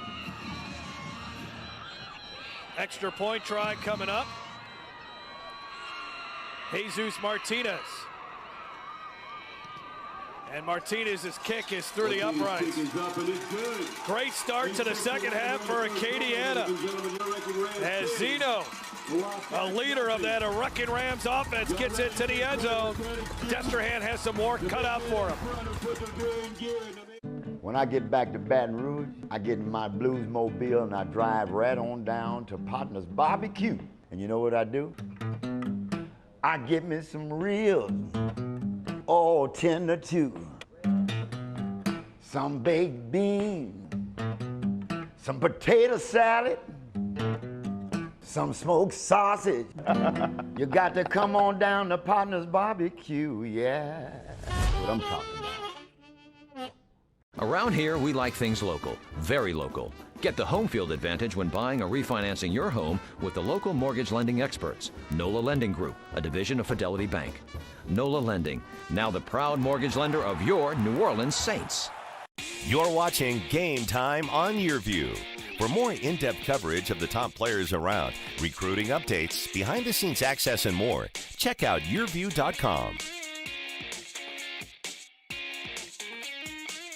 Matt McCullough's team up now 10-0 after an impressive quick strike drive of 3 plays, 64 yards.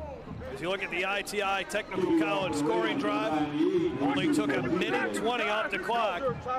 And now Destrehan's offense really needs to get going. Yeah, it was a good drive there by Acadiana. Again, Jeremiah Brown really was the key there, carrying the football for Acadiana. Now, Destrehan, as you mentioned, look, they've got to respond here. It's still early in the third quarter. The good thing about that drive is it did not take up the whole quarter, so you got plenty of time to get yourself back in this football game, but I do believe Destrehan has got to open the offense up. I think they've been playing a little too vanilla offensively, and I think they got to let Jai Eugene give him an opportunity to throw the football. They'll be driving the football into a stiff wind. This wind has really picked up as the game has gone on. Lee has been really their most impactful player on these returns, and that time Acadiana able to slow him up at the 27-yard line. Last year it was Destrehan losing to Acadiana 8-3. We talked to Coach Marcus Scott earlier this week about the revenge factor and said there really wasn't much talk about revenge. It's about them wanting to go out and truly play to their potential in all 3 phases of the game. And then talking about that he thinks it's better to be motivated by anger or revenge. 1st and 10. Eugene keeping it and spinning off tacklers, and he only gets a couple. Yeah, I don't get this. I mean, not that Jai Eugene is not a good running back, but you got 2 really great running backs behind him. And I just think that they need to try to spread the football a bit more around here. I don't think we've seen Razon Keller at all in the second half. That's not good for Destrehan. We saw him limping around a little bit in the first half. And this is Lee running straight ahead hard. And a big 3rd down coming up. Derek Bercier on the tackle. 63 tackles for Bercier, the senior. Bring up 33 for the Wildcats. Destrehan up to the line of scrimmage. They cannot have a 3-and-out right here. Down by 10.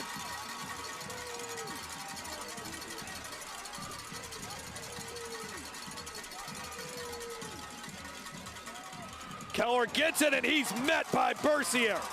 Wow, what a tackle. Bercier, big-time play. Shane Lee on the carry. As Shane Lee was stuffed. Yeah, good job filling the hole there. That's your guy, Derek Bercier. He's always around the football, making big plays. Yeah, that's a huge, huge set of downs there for Destrehan. They really needed to get a 1st down and keep that drive alive. Bercier, another one of these kids that watches a lot of film, instinctive player, well-schooled. This is a end-over-end punt that ends up taking Acadiana bounce, and it's down at the 43. Flannery's punt rolls back. As Flannery, only a 22-yard punt. He's down to the 44. Had a tough time here tonight as he was punting into the wind. Let's look back at Acadiana's playoff history as they've won 5 state championships, but here's the recent history for the Wrecking Rams. And if you notice, they have Destrehan's number in the playoffs. They beat them in the 2014 state championship game. That was the last under Ted Davidson as the head coach, and then they beat them last year as well in the 2019 title game. They've had some good run-ins with Zachary. That 2017 semifinal game, that was an instant classic where they lost to Hanville. Puka Williams on a 2-point conversion.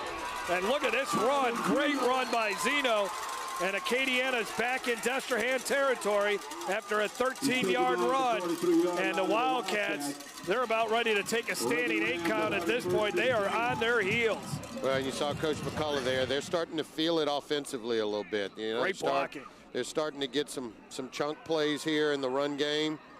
Again, this is their bread and butter, and you know, all of those dives and little runs right off tackle, those are like body blows in a boxing match, and it just becomes harder and harder to stop this physical run game. Brown looking for somewhere to run, only gets a couple that time. If there's ever a time that Destrehan's defense needed a turnover, it's right about now. Needs some sort of momentum shift in this game. Bring up 2nd and 8. So you look at that Destrehan defense, they've only allowed 8 points a game, but man, they're getting tested here tonight against the bruising attack that Acadiana brings.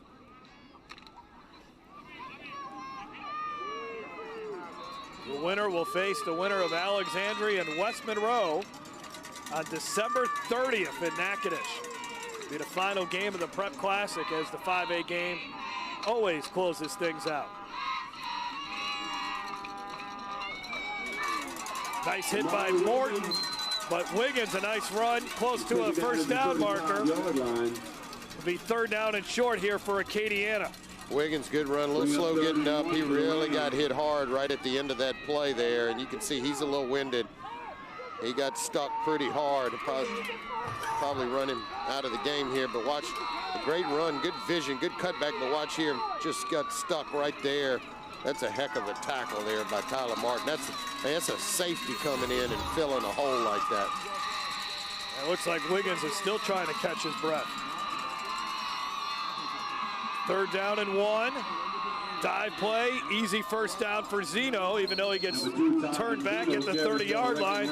Another 4-yard run for this split back veer offense that Acadiana's run for a long time. Yeah, I mean, everybody has switched to now the spread formation, spread everything out, and this is one of the programs that has remained on top of the Louisiana high school football standings and rankings without going to that spread offense. They have stuck with their traditional veer set, and it works for them. Wiggins and Zeno in the backfield. Brown underneath center. This is Zeno, and Zeno's got some room to run again. Another first down for Acadiana, 16-yard run. Morton on the tackle, and the Wrecking Rams are just plowing down the field here against Destrehan as Alexandria leads West Monroe midway through the 3rd quarter, 17-10. And again, here's Acadiana, good blocking. Watch him seal the edge here now. Zeno can get upfield, and this run game is really coming to life here. They're starting to get it in bigger chunks against this Destrehan defense. Typically, that means you're starting to wear that defensive front out when you start picking up yards in bigger chunks. Well, we saw the time of possession advantage for Acadiana in the first half. It was quite in the favor of the green and gold, and that has now been extended here in the 3rd quarter as Wiggins only a couple yards on that carry. Bring up 2nd down for the Rams.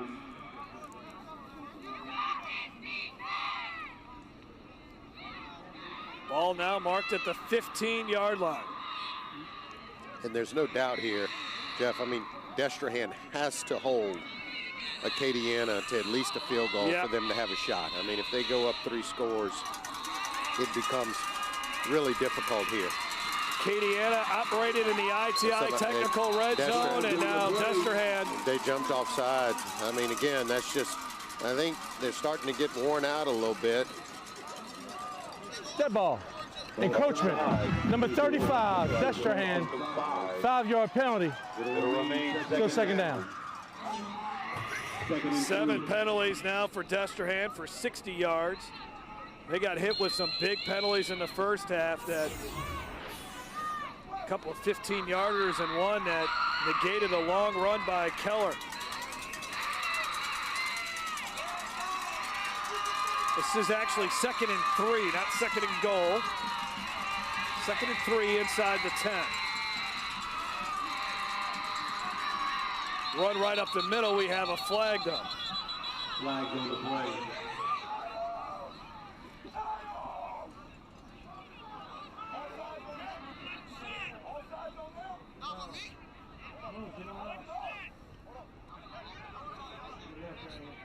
Matt McCullough anxious to see what this call's about. That ball, false start. 51, Acadiana, 5-yard penalty, still second down. So this backs him up 5 yards. And this is here, I mean, this is a gift here for Destrehan. You can see just came out of his stance there, couldn't quite hold that, his momentum, and right call there, but now Destrehan has a shot. I mean, they have got to sell out here. You got to hold them to a field goal. I mean, I just don't see any other way. This could be the trip to the championship on the line here for this Destrehan defense. 4 penalties for 40 yards for Acadiana. Good run by Zeno inside the 5. That's enough for a first down. And the big chunk plays coming now for Acadiana.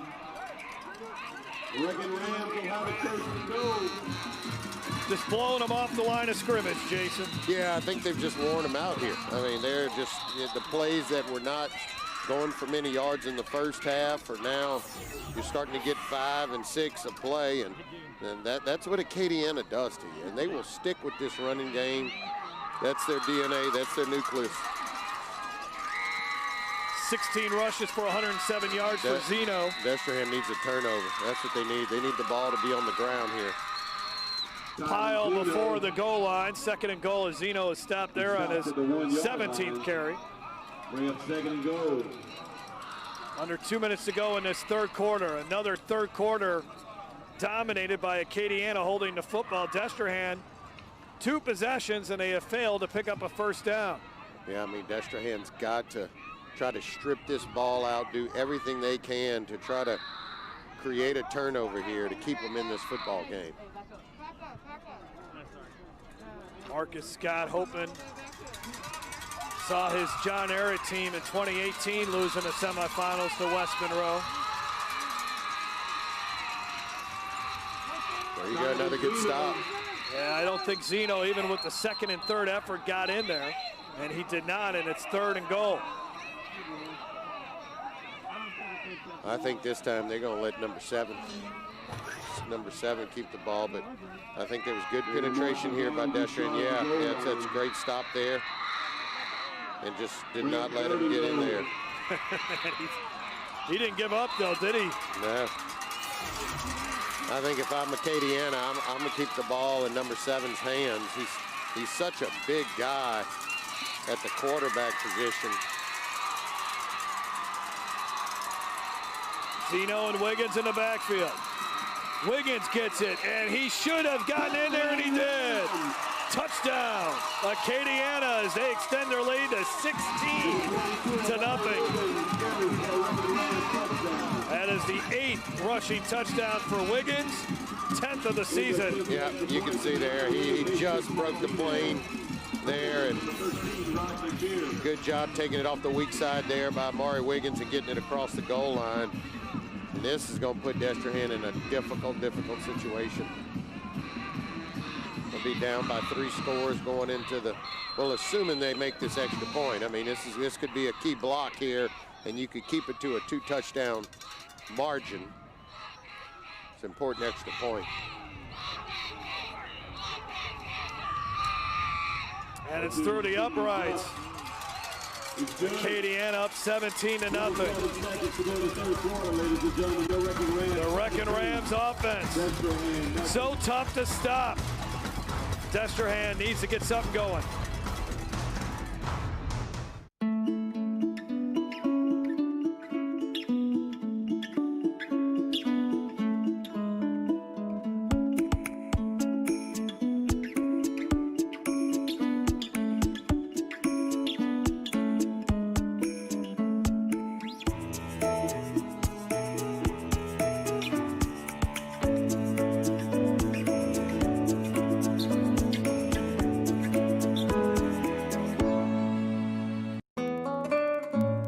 It's important for us to know where our food is coming from.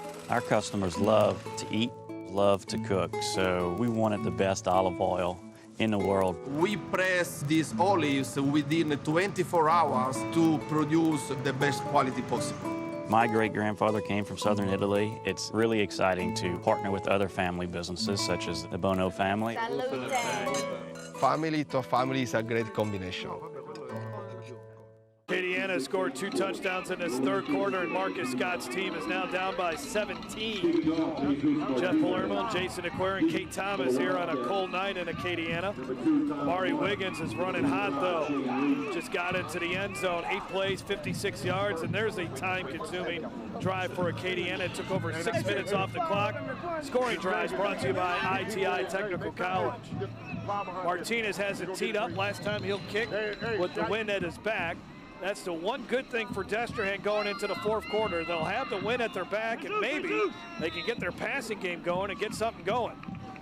They could use a nice return here. Yeah, Shane Lee's been pretty hot returning the football, so let's see if he can get a, oh man, he banged that one out of the end zone. Yes, he did. And that time Morton wanted an opportunity to return that, so Destrehan will start it at their own 20-yard line. Let's take a look at Destrehan's playoff history recently. Looks like Razon Keller's going to come back in here. Yep, he's a senior. What else he got to lose at this point? Destrehan has won 4 state championships in their great history, but they've had some tough losses here lately, including the 3 eliminations to Acadiana since 2013. Lost to West Monroe in the semifinals there. Just only one really early exit. Coach Stephen Robichaux at Destrehan. He was the head coach there for 18 years, won 82% of his games, winning 186 of them. Jai Eugene on another carry, and that's a good run for Eugene on first down for 6 yards. Traylon Anthony on the tackle, and that could be our final play of the third quarter, which was dominated by the Wrecking Rams as they scored 2 touchdowns. And Destrehan will begin the fourth quarter down by 17, but they do have the win at their back, so maybe Jai Eugene can get something going in the passing game. But for the Wrecking Rams, they are 12 minutes away from a second straight trip to the Class 5A state championship game.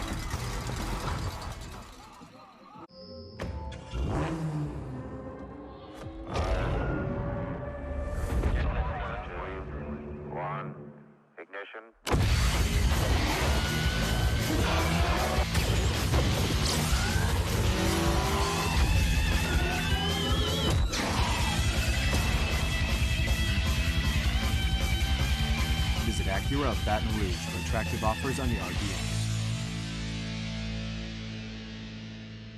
Let's address something that's become a new normal. Is your current or past job considered essential? Maybe you just got laid off or were furloughed because your position was not considered essential. Well, many of the programs of study at ITI provide jobs that are essential. Essential for our country, essential for business, and essential for you. Joe Martin here, and if you're looking to provide for your future, no matter the outlook, give us a call or visit us online. ITI Technical College, for a better life. Something is happening on main streets all over. The more challenging everyday life becomes, the more it seems to bring us together. And Main Street Living has those stories. With guests from across the country and from your community, Main Street Living covers what's important to you today. From our street to your street. Join Cheryl, Danielle, and Quincy for Main Street Living. Mondays at 9 on Your View. Eugene on second down and 4, trying to get the football out to Calvin Bullock. Pass is incomplete, and now it's third down and 4. Acadiana scored 2 touchdowns in the last quarter, had the ball for over 8 minutes. Here's the play that we just missed. Eugene, the sophomore, trying to make something happen, and pass was outside there to Calvin Bullock. Yeah, but that's what they got to do. I mean, they got to take some shots here, throwing the football, trying to push it down the field. And it's still only a 3rd and 3, so it's still very manageable here. Let's see if they give the ball to number 8, Keller, who's been really quiet tonight. Eugene will keep it, and he'll go down for a loss. This Wrecking Rams defense will not be denied tonight. What a great play. Trey Bozier was one of the guys there along with Caleb Arsenault. There is a flag, though. Let's see what's that all about. This could be huge here. This could be huge. It's kind of in the, it's on the near, well, on the near side.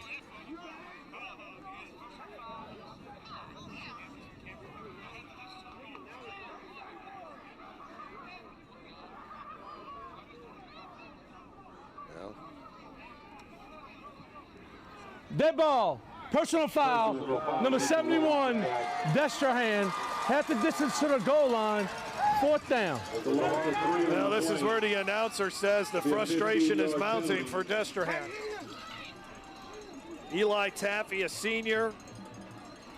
That is now 3 3-and-outs for Destrehan in this second half as Acadiana. What a job they have done in these playoffs. They shut out Mandeville last week 21-0. Gave up 2 touchdowns to East Ascension in the second round and then beat Covington 44-7 in the first round, and they held the Lions in that game to negative yardage. Flannery does have the wind at his back now as he punts this football away from his own end zone and gets off a good one. Muntz calls for fair catch, and Acadiana has it at the 50-yard line. 38-yard punt. Karen Crow's up big over Neville, so you have the opportunity of a couple of teams from the Acadiana area playing in the state championship games right after Christmas. Church Point is trailing Madison Prep. So Baton Rouge School with an opportunity to get in along with Catholic High.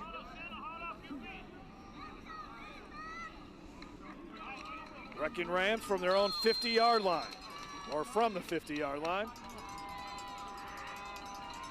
Jeremiah Brown has been good. 17-17 to score between West Monroe and Alexandria in a great game in Senla.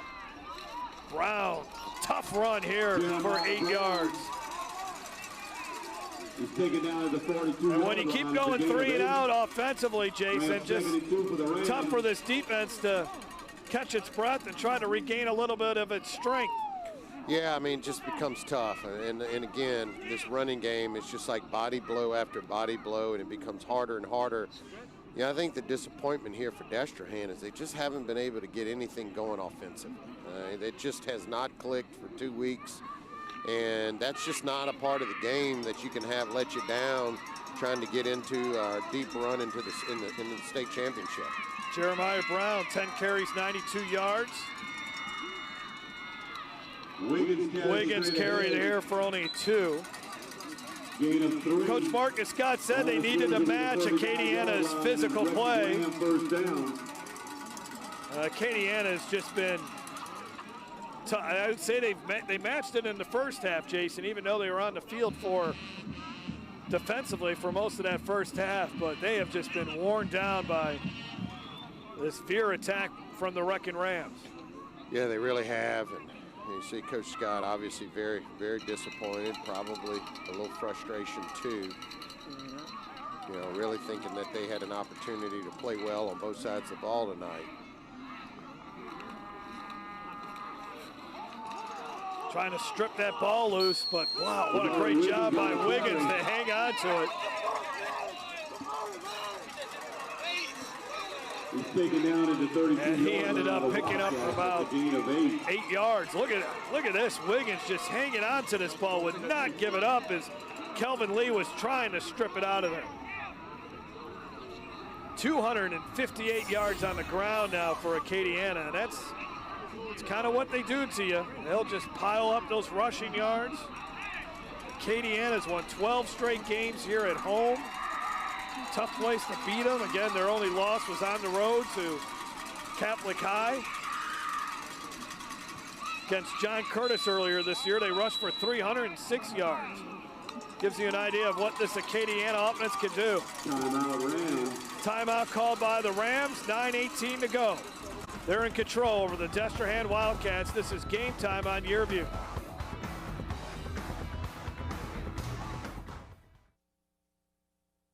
Welcome to Monogram Express, a unique embroidery boutique specializing in personalized and one-of-a-kind gift ideas.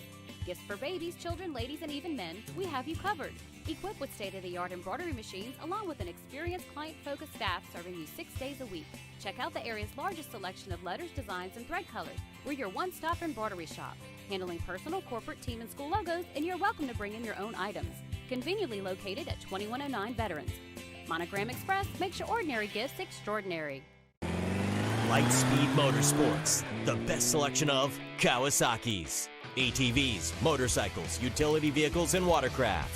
Suzuki's, ATVs and motorcycles. Kimco's, ATVs, motorcycles, scooters, and utility vehicles. At Lightspeed, you get experience and personal service to make sure you're getting the most out of your ride. Come see for yourself. Lightspeed Motorsports, Airline in Gonzales. Jeremiah Brown, first-year starting quarterback, has done an excellent job replacing a 3-year starting quarterback in Keontae Williams. Brown, who's got probably a bright future in college football as a defensive secondary or as a defensive back, he's been offered by Arkansas and Houston. But he's done a nice job leading this Acadiana offense tonight. Second and a long 2. And Destrehan's defense found enough energy and fight to stop that ball carry from Kevin Williams, who's been fairly quiet tonight. 3rd down and 1 here for Destrehan. One of the issues for Destrehan in the first half, even though it didn't really hurt them, is they could not get off the field on 3rd down. That allowed Acadiana to extend some drives, and it's all part of just wearing down this Destrehan defense. Yeah, they also had a couple big penalties against them that helped extend drives. And then going back to that big run by Razon Keller that I called back, that they just never got going after that. 3rd down and a long 1. Second effort. Is the ball out? Nope. Yeah, he's got the first down. Quick whistle as Wiggins gets the first down. The wrecking Ram 1st down. Yeah, I mean, it's been textbook Acadiana offense. That's right, and now that you get a 1st down, that almost assures Acadiana's going to probably take another 3 or so minutes off of this clock, just running the football. You can see there the clock not on their side. Acadiana, no rush. You see it up there, the Veer machine. Acadiana out here in Scott, Louisiana, home of the Boudin capital. Yes, Boudin capital of the world. On the carry is Zeno, and Zeno only maybe got back to the line of scrimmage. He slips at the 28-yard line, no gain. Acadiana under Ted Davidson created this powerhouse here.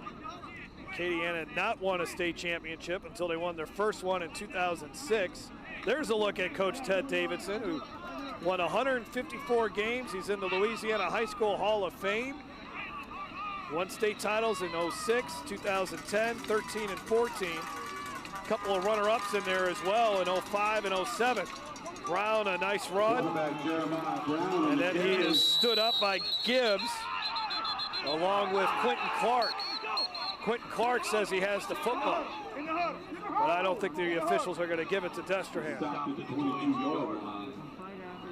But Ted Davidson now, he spends his summers up in Michigan. He trains hunting dogs. And then once it gets a little cooler, Jason, like tonight, he comes back down to Louisiana and watches Acadiana make deep runs in the playoffs. There he is. Legendary coach here. Probably get good money for those hunting dogs down here, man. It's a little duck hunting territory, too. Great man, too. Very good man. And I believe I remember we carried there here when it was the Cox Ford game in a week in 05 when they beat Catholic High, I want to say, to punch their first ticket to the state championship and a first down. Remember, they beat Catholic High one year in the semifinals to get there. Rams will have it 1st and 10 from the Wildcat 17-yard line. So they ran that Veer offense and ran it to perfection. Mikey Eugene was one really good Acadiana player that came out of here. Obviously, Allie Broussard.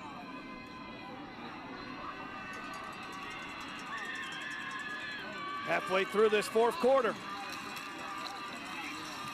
And the run by Zeno inside the 15 to the 14. Taken down to the 14-yard line. Gain of 3. As I mentioned, when they got that first step, they had the ball with about 8 minutes and 20 seconds, and you can see now that clock is still ticking. very clearly going to take a lot more time off of this clock. Just been a long drive here, and just couldn't get any momentum offensively for Destrehan. I mean, those are the two big factors to allow Acadiana to advance in this football game. 2nd down and 6. Run it again. Breaking tackle, staying on his feet is Williams into the end zone, and that's probably your ball game. A 14-yard touchdown run by the sophomore, his 6th of the season, and it's now 23-0 Acadiana. Yep, I mean, it's celebration time now for Acadiana. This run game is just completely worn down. This Destrehan, you start seeing missed tackles. This ran through the entire Destrehan secondary right there. Watch how many tacklers are right here in position, and you just get tired. I mean, it's just arm tackling not there, and off into the end zone, and that's going to seal the deal there for Acadiana. That gets through the uprights. We're just telling you about Acadiana. Actually, that one missed wide left, but we were just telling you about legendary, notable head football coaches at Acadiana. Dave Cavalier, who is actually the grandfather of Coach Matt McCullough's wife. He was the first football coach in school history. Also served as the principal. Bill Dotson, in Matt McCullough's first season at Acadiana, his freshman season, he played for Coach Dotson. And then that was Dotson's final season at Acadiana. McCullough then played 3 seasons under head coach Willard Hanks, and then we were just telling you about Ted Davidson. As Ted Davidson, of course, also for Matt McCullough, as you take a look at Ted Davidson talking with our own Kate Thomas. Matt McCullough, his dad also coached with Davidson, and Davidson retired in February after winning those 4 state titles and 6 trips to the state finals. Looked like Kate down there getting some good scoop from him. Yeah. So it's Bill Dotson Stadium, but they named the field after Ted Davidson. Another great drive by Acadiana that took over 6 minutes off the clock. 9 plays, 50 yards there on that drive for Acadiana. McCullough keeps going like this, they'll have to name a piece of the scoreboard after him.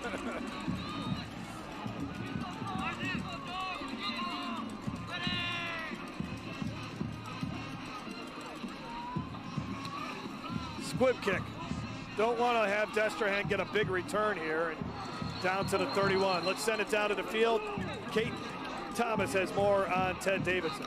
I was talking with Coach Davidson. I asked him, I said, did you have any tips for Coach McCullough for tonight's game? And he said, look, I don't need to even give him any tips. I am so proud of the job that he's done. Coach Davidson said, actually, Coach McCullough is almost like a son to him. Coach Davidson and Coach McCullough's dad both coached together, and Coach Davidson was actually an assistant coach when McCullough was playing quarterback for the Rams back in the day. Jeff? Hard, too, to replace a legend, right? And going to the state championship in back-to-back years, having an undefeated season from a year ago.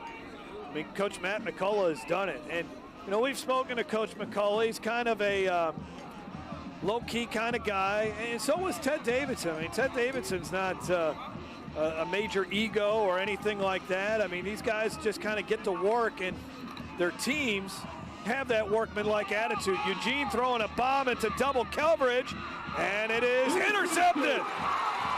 This is Ian Muntz. No, that is not Ian Muntz. That's another interception for Draylon Anthony. His second interception of the night. He's got 6 on the season. A 39-yard return as Acadiana can really get the celebration going now. Yeah, I mean, Anthony, that's the second time tonight he really came out of nowhere to make a great interception. Concentration on the ball. I thought he might have been down, but let's see here at the end of this thing how he prevents from going down to the ground here. No, that's a great play. Wow, that just shows you how much of an athlete this guy is. We saw him make a terrific interception in the first half, and here he's coming back with the second interception of the night for him.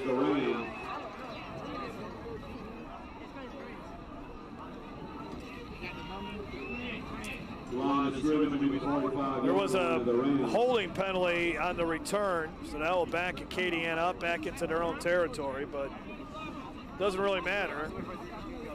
Wrecking Rams are on their way back to the state championship game. So Acadiana, remember, their best run, they went to the state championship 3 years in a row, 05, 06, 07, losing in 05 and 07. Oh man, just powerful running. Wiggins breaking tackles, the amount of broken tackles, amazing, a 15-yard run. The winner here would play the winner of the Alexandria-West Monroe game, and Alexandria leading West Monroe now 24-17 in the fourth quarter. About 8 minutes left to go there.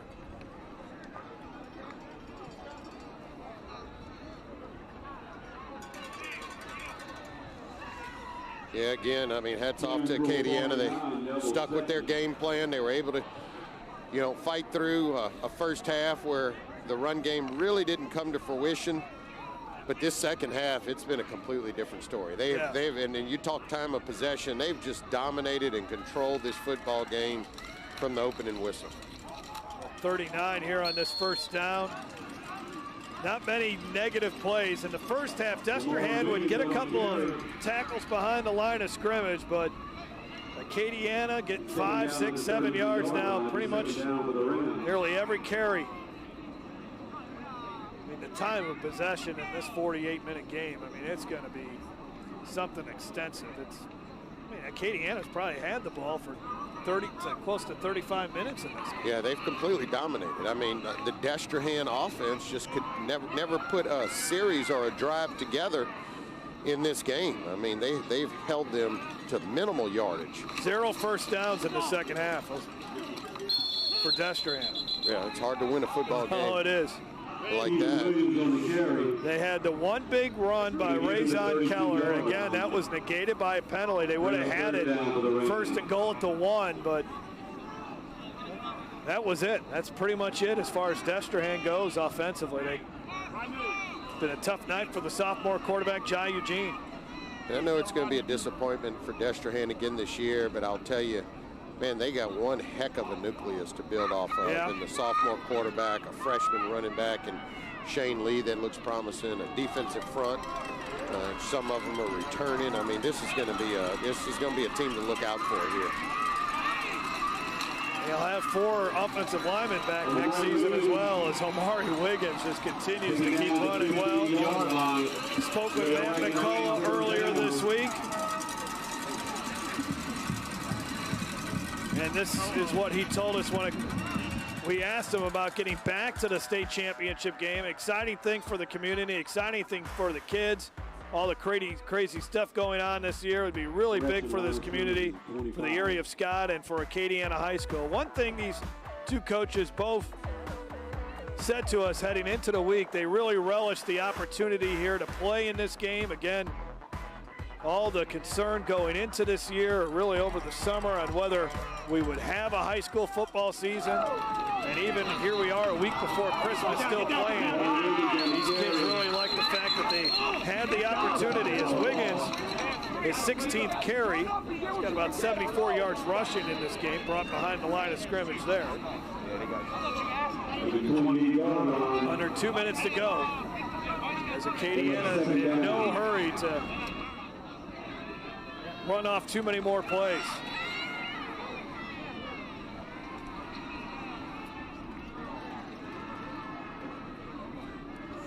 Again, the 5A state championship game will be the last game of the Prep Classic on that Wednesday, December 30th at 6 o'clock.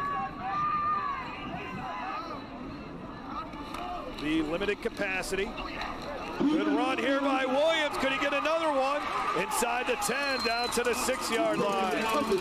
That might do it. I would imagine Acadiana at this point will just take a couple of knees. A 22-yard run by Williams. And it's back to the state championship for Acadiana.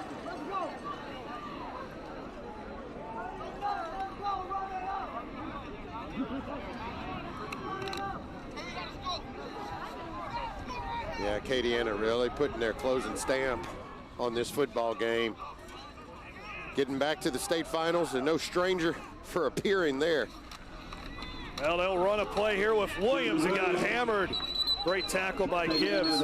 There you look at Jeremiah Brown. I told you he was a defensive back last year, and he won a ring for Acadiana and says he needs 2 more. He's a junior, so showing off the bling there of that 2019 Class 5A championship ring. And Acadiana is heading back to the state championship game. It's been a long journey, a journey that many of these kids never knew they would be able to take because of all the concerns of the pandemic and whether they would play football this season.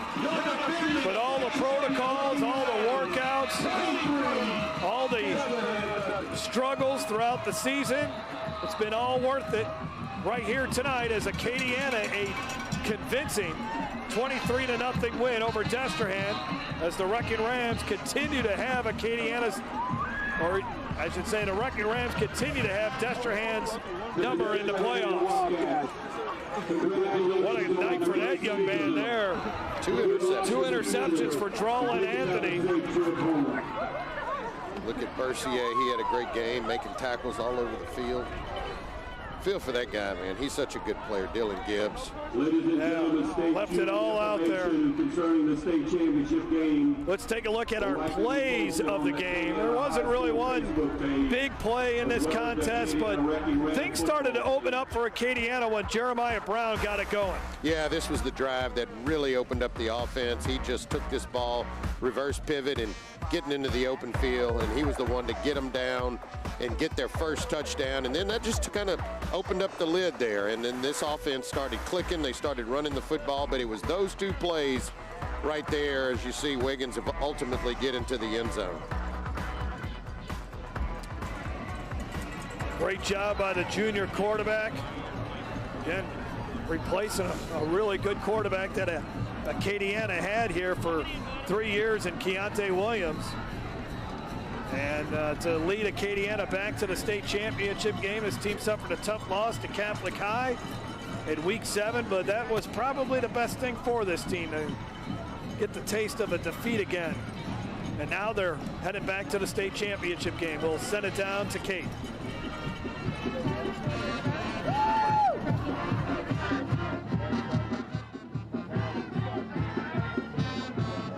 Champions, what does this mean to you? Oh man, it's exciting. You know, this has been a weird year. We didn't even know and during the summer if we'd ever even get to this point and had the opportunity to play. You know, I just want to thank the LHSA and everybody that had a part of allowing these kids this opportunity this year to play. And I'm excited for this group because they put in a lot of work over the last 6 months, and we played well tonight, and I'm just excited for this group. Well, it has been a grueling season, but last week you got the shutout, and you got the shutout again against the rematch from the 2019. How does that feel? I mean, our defense has been tremendous all year. You know, they had one bad quarter in one game where we gave up some points. Besides that, we've been extremely, extremely good, and they just been playing well, and we've got some good players, and our coaches do a tremendous job over there. So, you know, I'm just proud of our defense, and they've been playing extremely well. Your defense not only had an incredible performance, but how about your offense, especially that offensive line of yours? Yeah, I thought we were much better in the second half. We messed up in a few assignments in the first half. Second half, we came out and we didn't miss any assignments, and I thought our backs ran hard. I thought we blocked well and played a lot better in the second half on offense. Well, I did have a chance to talk to Coach Davidson earlier, and all he said was how proud of you he was. I mean, he said, I didn't have to give him any tips going into tonight's game. Well, you know, we had the opportunity to work with him over here for 3 years, so we hadn't changed much. You know, I mean, this is what he built, and Coach Dotson and all those guys have built in the past, and you know, we do a lot of the same things, about 99% of the same things as Coach Davidson did, and it's working. Well, Coach, just a little bit longer until the state championship, but you're about to get back there. Go enjoy this win. Thank y'all, and I appreciate it. Congratulations. All right, thank you. Louisiana Farm Bureau cooler as well for winning this 5A semifinal game and allowing us to be here tonight for this broadcast. We got to take a break. When we come back, we'll tell you who the player of the game was. Wrecking Rams heading back to the ship as they are going to the 5A finals. Tonight's Game Time Play of the Game is brought to you by Louisiana Farm Bureau Insurance, ready to serve you with auto insurance, homeowners insurance, life insurance, and more. Real service, real people. Explore the Southwest lifestyle, the culture, the music, the food, y más. Join hosts J.R. Cardenas and Vanessa Ramirez on Su Vida. Traditions vary from family to family, but baking delicious treats is a tradition everyone loves. And some of our favorite holiday treats are cookies. Join us for our Christmas Cookie Spectacular On the next Su Vida. Watch Su Vida Sunday and Monday night only on YourView and YourView.com. It's oh so quiet and so peaceful until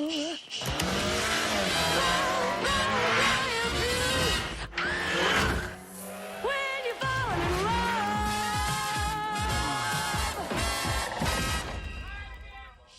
Visit Acura of Baton Rouge for attractive offers on the TLX. Acadiana winners here tonight, defeating Destrehan 23-0. They have punched their ticket to the state championship game, where there's a good chance that they may play Alexandria in that 5A final. Alexandria is up over West Monroe. Let's take a look at our player of the game, and we're going to give it to, there's a lot of guys you can give it to, but how about the senior running back, Ty Benzino? He was good tonight, over 100 yards rushing. And the other thing that I talked about with him was his ability to block tonight was really good. When he wasn't carrying the football, he was opening up some holes for his backfield mates.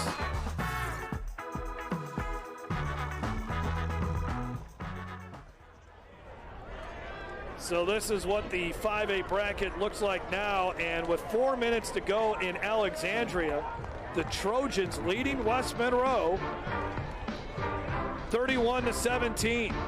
So it could be Acadiana and Alexandria in the 5A state championship game. How about Acadiana in back-to-back weeks beating Zachary and West Monroe if that score holds up? That's pretty impressive. And then they'll have to take down another powerhouse team on December 30th when they face the Acadiana Wrecking Rams.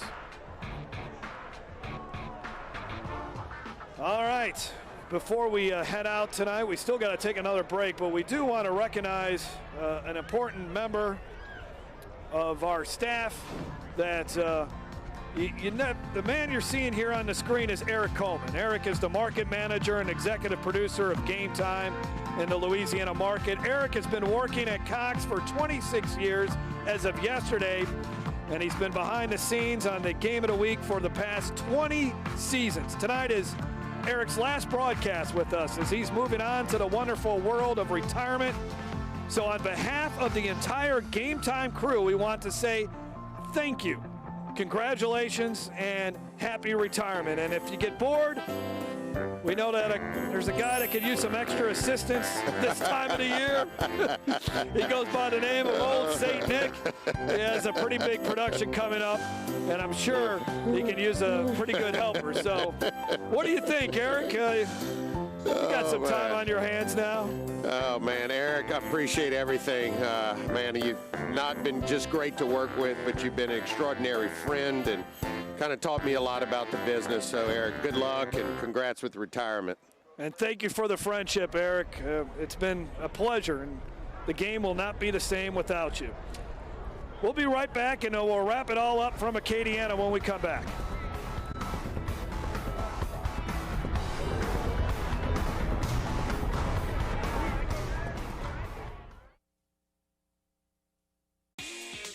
Tonight's Game Time Player of the Game is brought to you by ITI Technical College, your key to a better life. Check out the stories behind the games, Visit yourview.com/Louisiana. You could be driving. Right now, during the Team Honda Upgrade event, get a new 20 Accord Sport for just $309 a month with no money down, no first payment, and no security deposit. It's time to upgrade to your new Honda at Louisiana's #1 new car dealer, Team Honda on Segan Lane. I'm Kate Longworth. We all know the holidays can be stressful, but thanks to my young boys, I've received the greatest gifts by experiencing the holiday magic through their eyes. And this year, now more than ever, we could all use a little time out to appreciate the small things. Happy holidays from Arizona Living.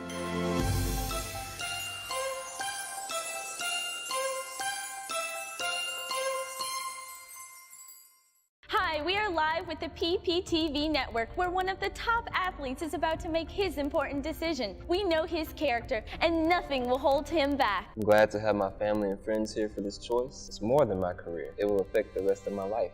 I choose Peak Performance Physical Therapy. The decision is in. Why choose Peak? The reputation and their record of success is unmatched. When it matters most, another patient chooses Peak Performance Physical Therapy. Let's address something that's become a new normal. Is your current or past job considered essential? Maybe you just got laid off or were furloughed because your position was not considered essential. Well, many of the programs of study at ITI provide jobs that are essential. Essential for our country, essential for business, and essential for you. Joe Martin here, and if you're looking to provide for your future, no matter the outlook, give us a call or visit us online. ITI Technical College, for a better life. Today's the day to find yourself in a new Toyota during the upgrade event at Team Toyota. Get a new 20 Camry and get 0% for 72 months or $2,000 customer cash. Today's the day to upgrade to your Toyota at Team Toyota, I-12 at O'Neill. There's a good chance they'll take on the Alexandria Trojans on December 30th in Natchitoches. Back here on a cold night as we're trying to warm up a little bit. Great game tonight for Acadiana as the Veer offense is tough to stop. And in this day and age, Jason, of 4 wideouts, throw the football all over the place, you still can't beat what Acadiana does every Friday night. It tells you, I mean, you can still win football games with the old school Nebraska, Oklahoma style of football. And Acadiana, look, they struggled a little bit in the first half. Credit this Destrehan defense, but they stuck with their game plan. They were able to get some big runs by the quarterback, got this offense going, and then it was just too much. Destrehan could never really get in a rhythm offensively, and that hurt them. And so obviously Acadiana, great season. Congrats to them. Congrats to the Destrehan Wildcats, too, for putting together a good season as well. Yeah, nice job by Marcus Scott in his first season. Something to certainly build off, but no first downs for Destrehan in the second half as Acadiana's defense. All the talk is about their Veer offense, but this defense is one of the best in the state. Let's take a look at the first half, or actually all the highlights from the first and second half. This is some of the struggles tonight that Destrehan had. That was one of 2 interceptions that Eugene threw, both of them to Draw and Anthony. That was the only points in the first half. Destrehan got a turnover right before halftime, but then here we go. Jeremiah Brown and the Wrecking Rams got things going in the third quarter. Scored 2 touchdowns in the third quarter. A long run there by Brown. Easy touchdown there for Acadiana as Zeno got into the end zone. Wiggins gets into the end zone. And then here you can see Destrehan just doesn't have anything left as Kevin Williams gets into the end zone. And here's a look at your stats. Just a dominating performance. Only 70 total yards. Look at that first down statistic. 21-3. Yeah, you can't win football games like that, and the interesting thing is you didn't force Acadiana into any passing situations, so they didn't need any passing yards. They were able to run the football 337 yards, rushing the football, and they got it done offensively. Well, that's going to do it for what has been a fun season on Game Time. We are so glad you were part of it throughout the year. We hope we brought you some great entertainment on Friday nights during what has been a difficult year for many of us. Want to thank everyone involved with YourView for helping us put these broadcasts on. Here, Cameron Galloway, our producer, Walter Vopati, our director, our statistician tonight, Randy Hayden. On the sidelines, Kate Thomas, Jason DeQuire. I'm Jeff Palermo. Thanks for watching. Merry Christmas, everyone.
Hi, we are live with the PPTV network, where one of the top athletes is about to make his important decision. We know his character, and nothing will hold him back. I'm glad to have my family and friends here for this choice. It's more than my career. It will affect the rest of my life.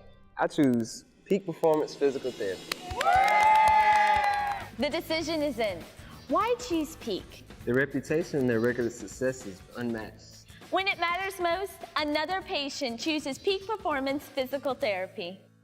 Game Time on Your View has been brought to you by Podna's Barbecue. Slow cook, fall off the bone perfection and the best baked beans in America. Louisiana Acura Dealers, providing Louisiana with outstanding service and a quality selection of new and pre-owned vehicles. Visit your local Acura dealer today. LouisianaAcuraDealers.com. Monogram Express, we make ordinary gifts extraordinary. And by Louisiana Lift. At Louisiana Lift, we're always on call. Check out YourView.com for in-depth high school football coverage all season long. Hello everyone, welcome to Sam the Cooking Guy. You know, we like to have themes for our shows. It helps me prepare, gives us something to talk about. You know, it's just like a couple of words that we know. Oh, remember blah, blah, blah show, that show. Today's show, very simple. You ready for it? Today is flat chicken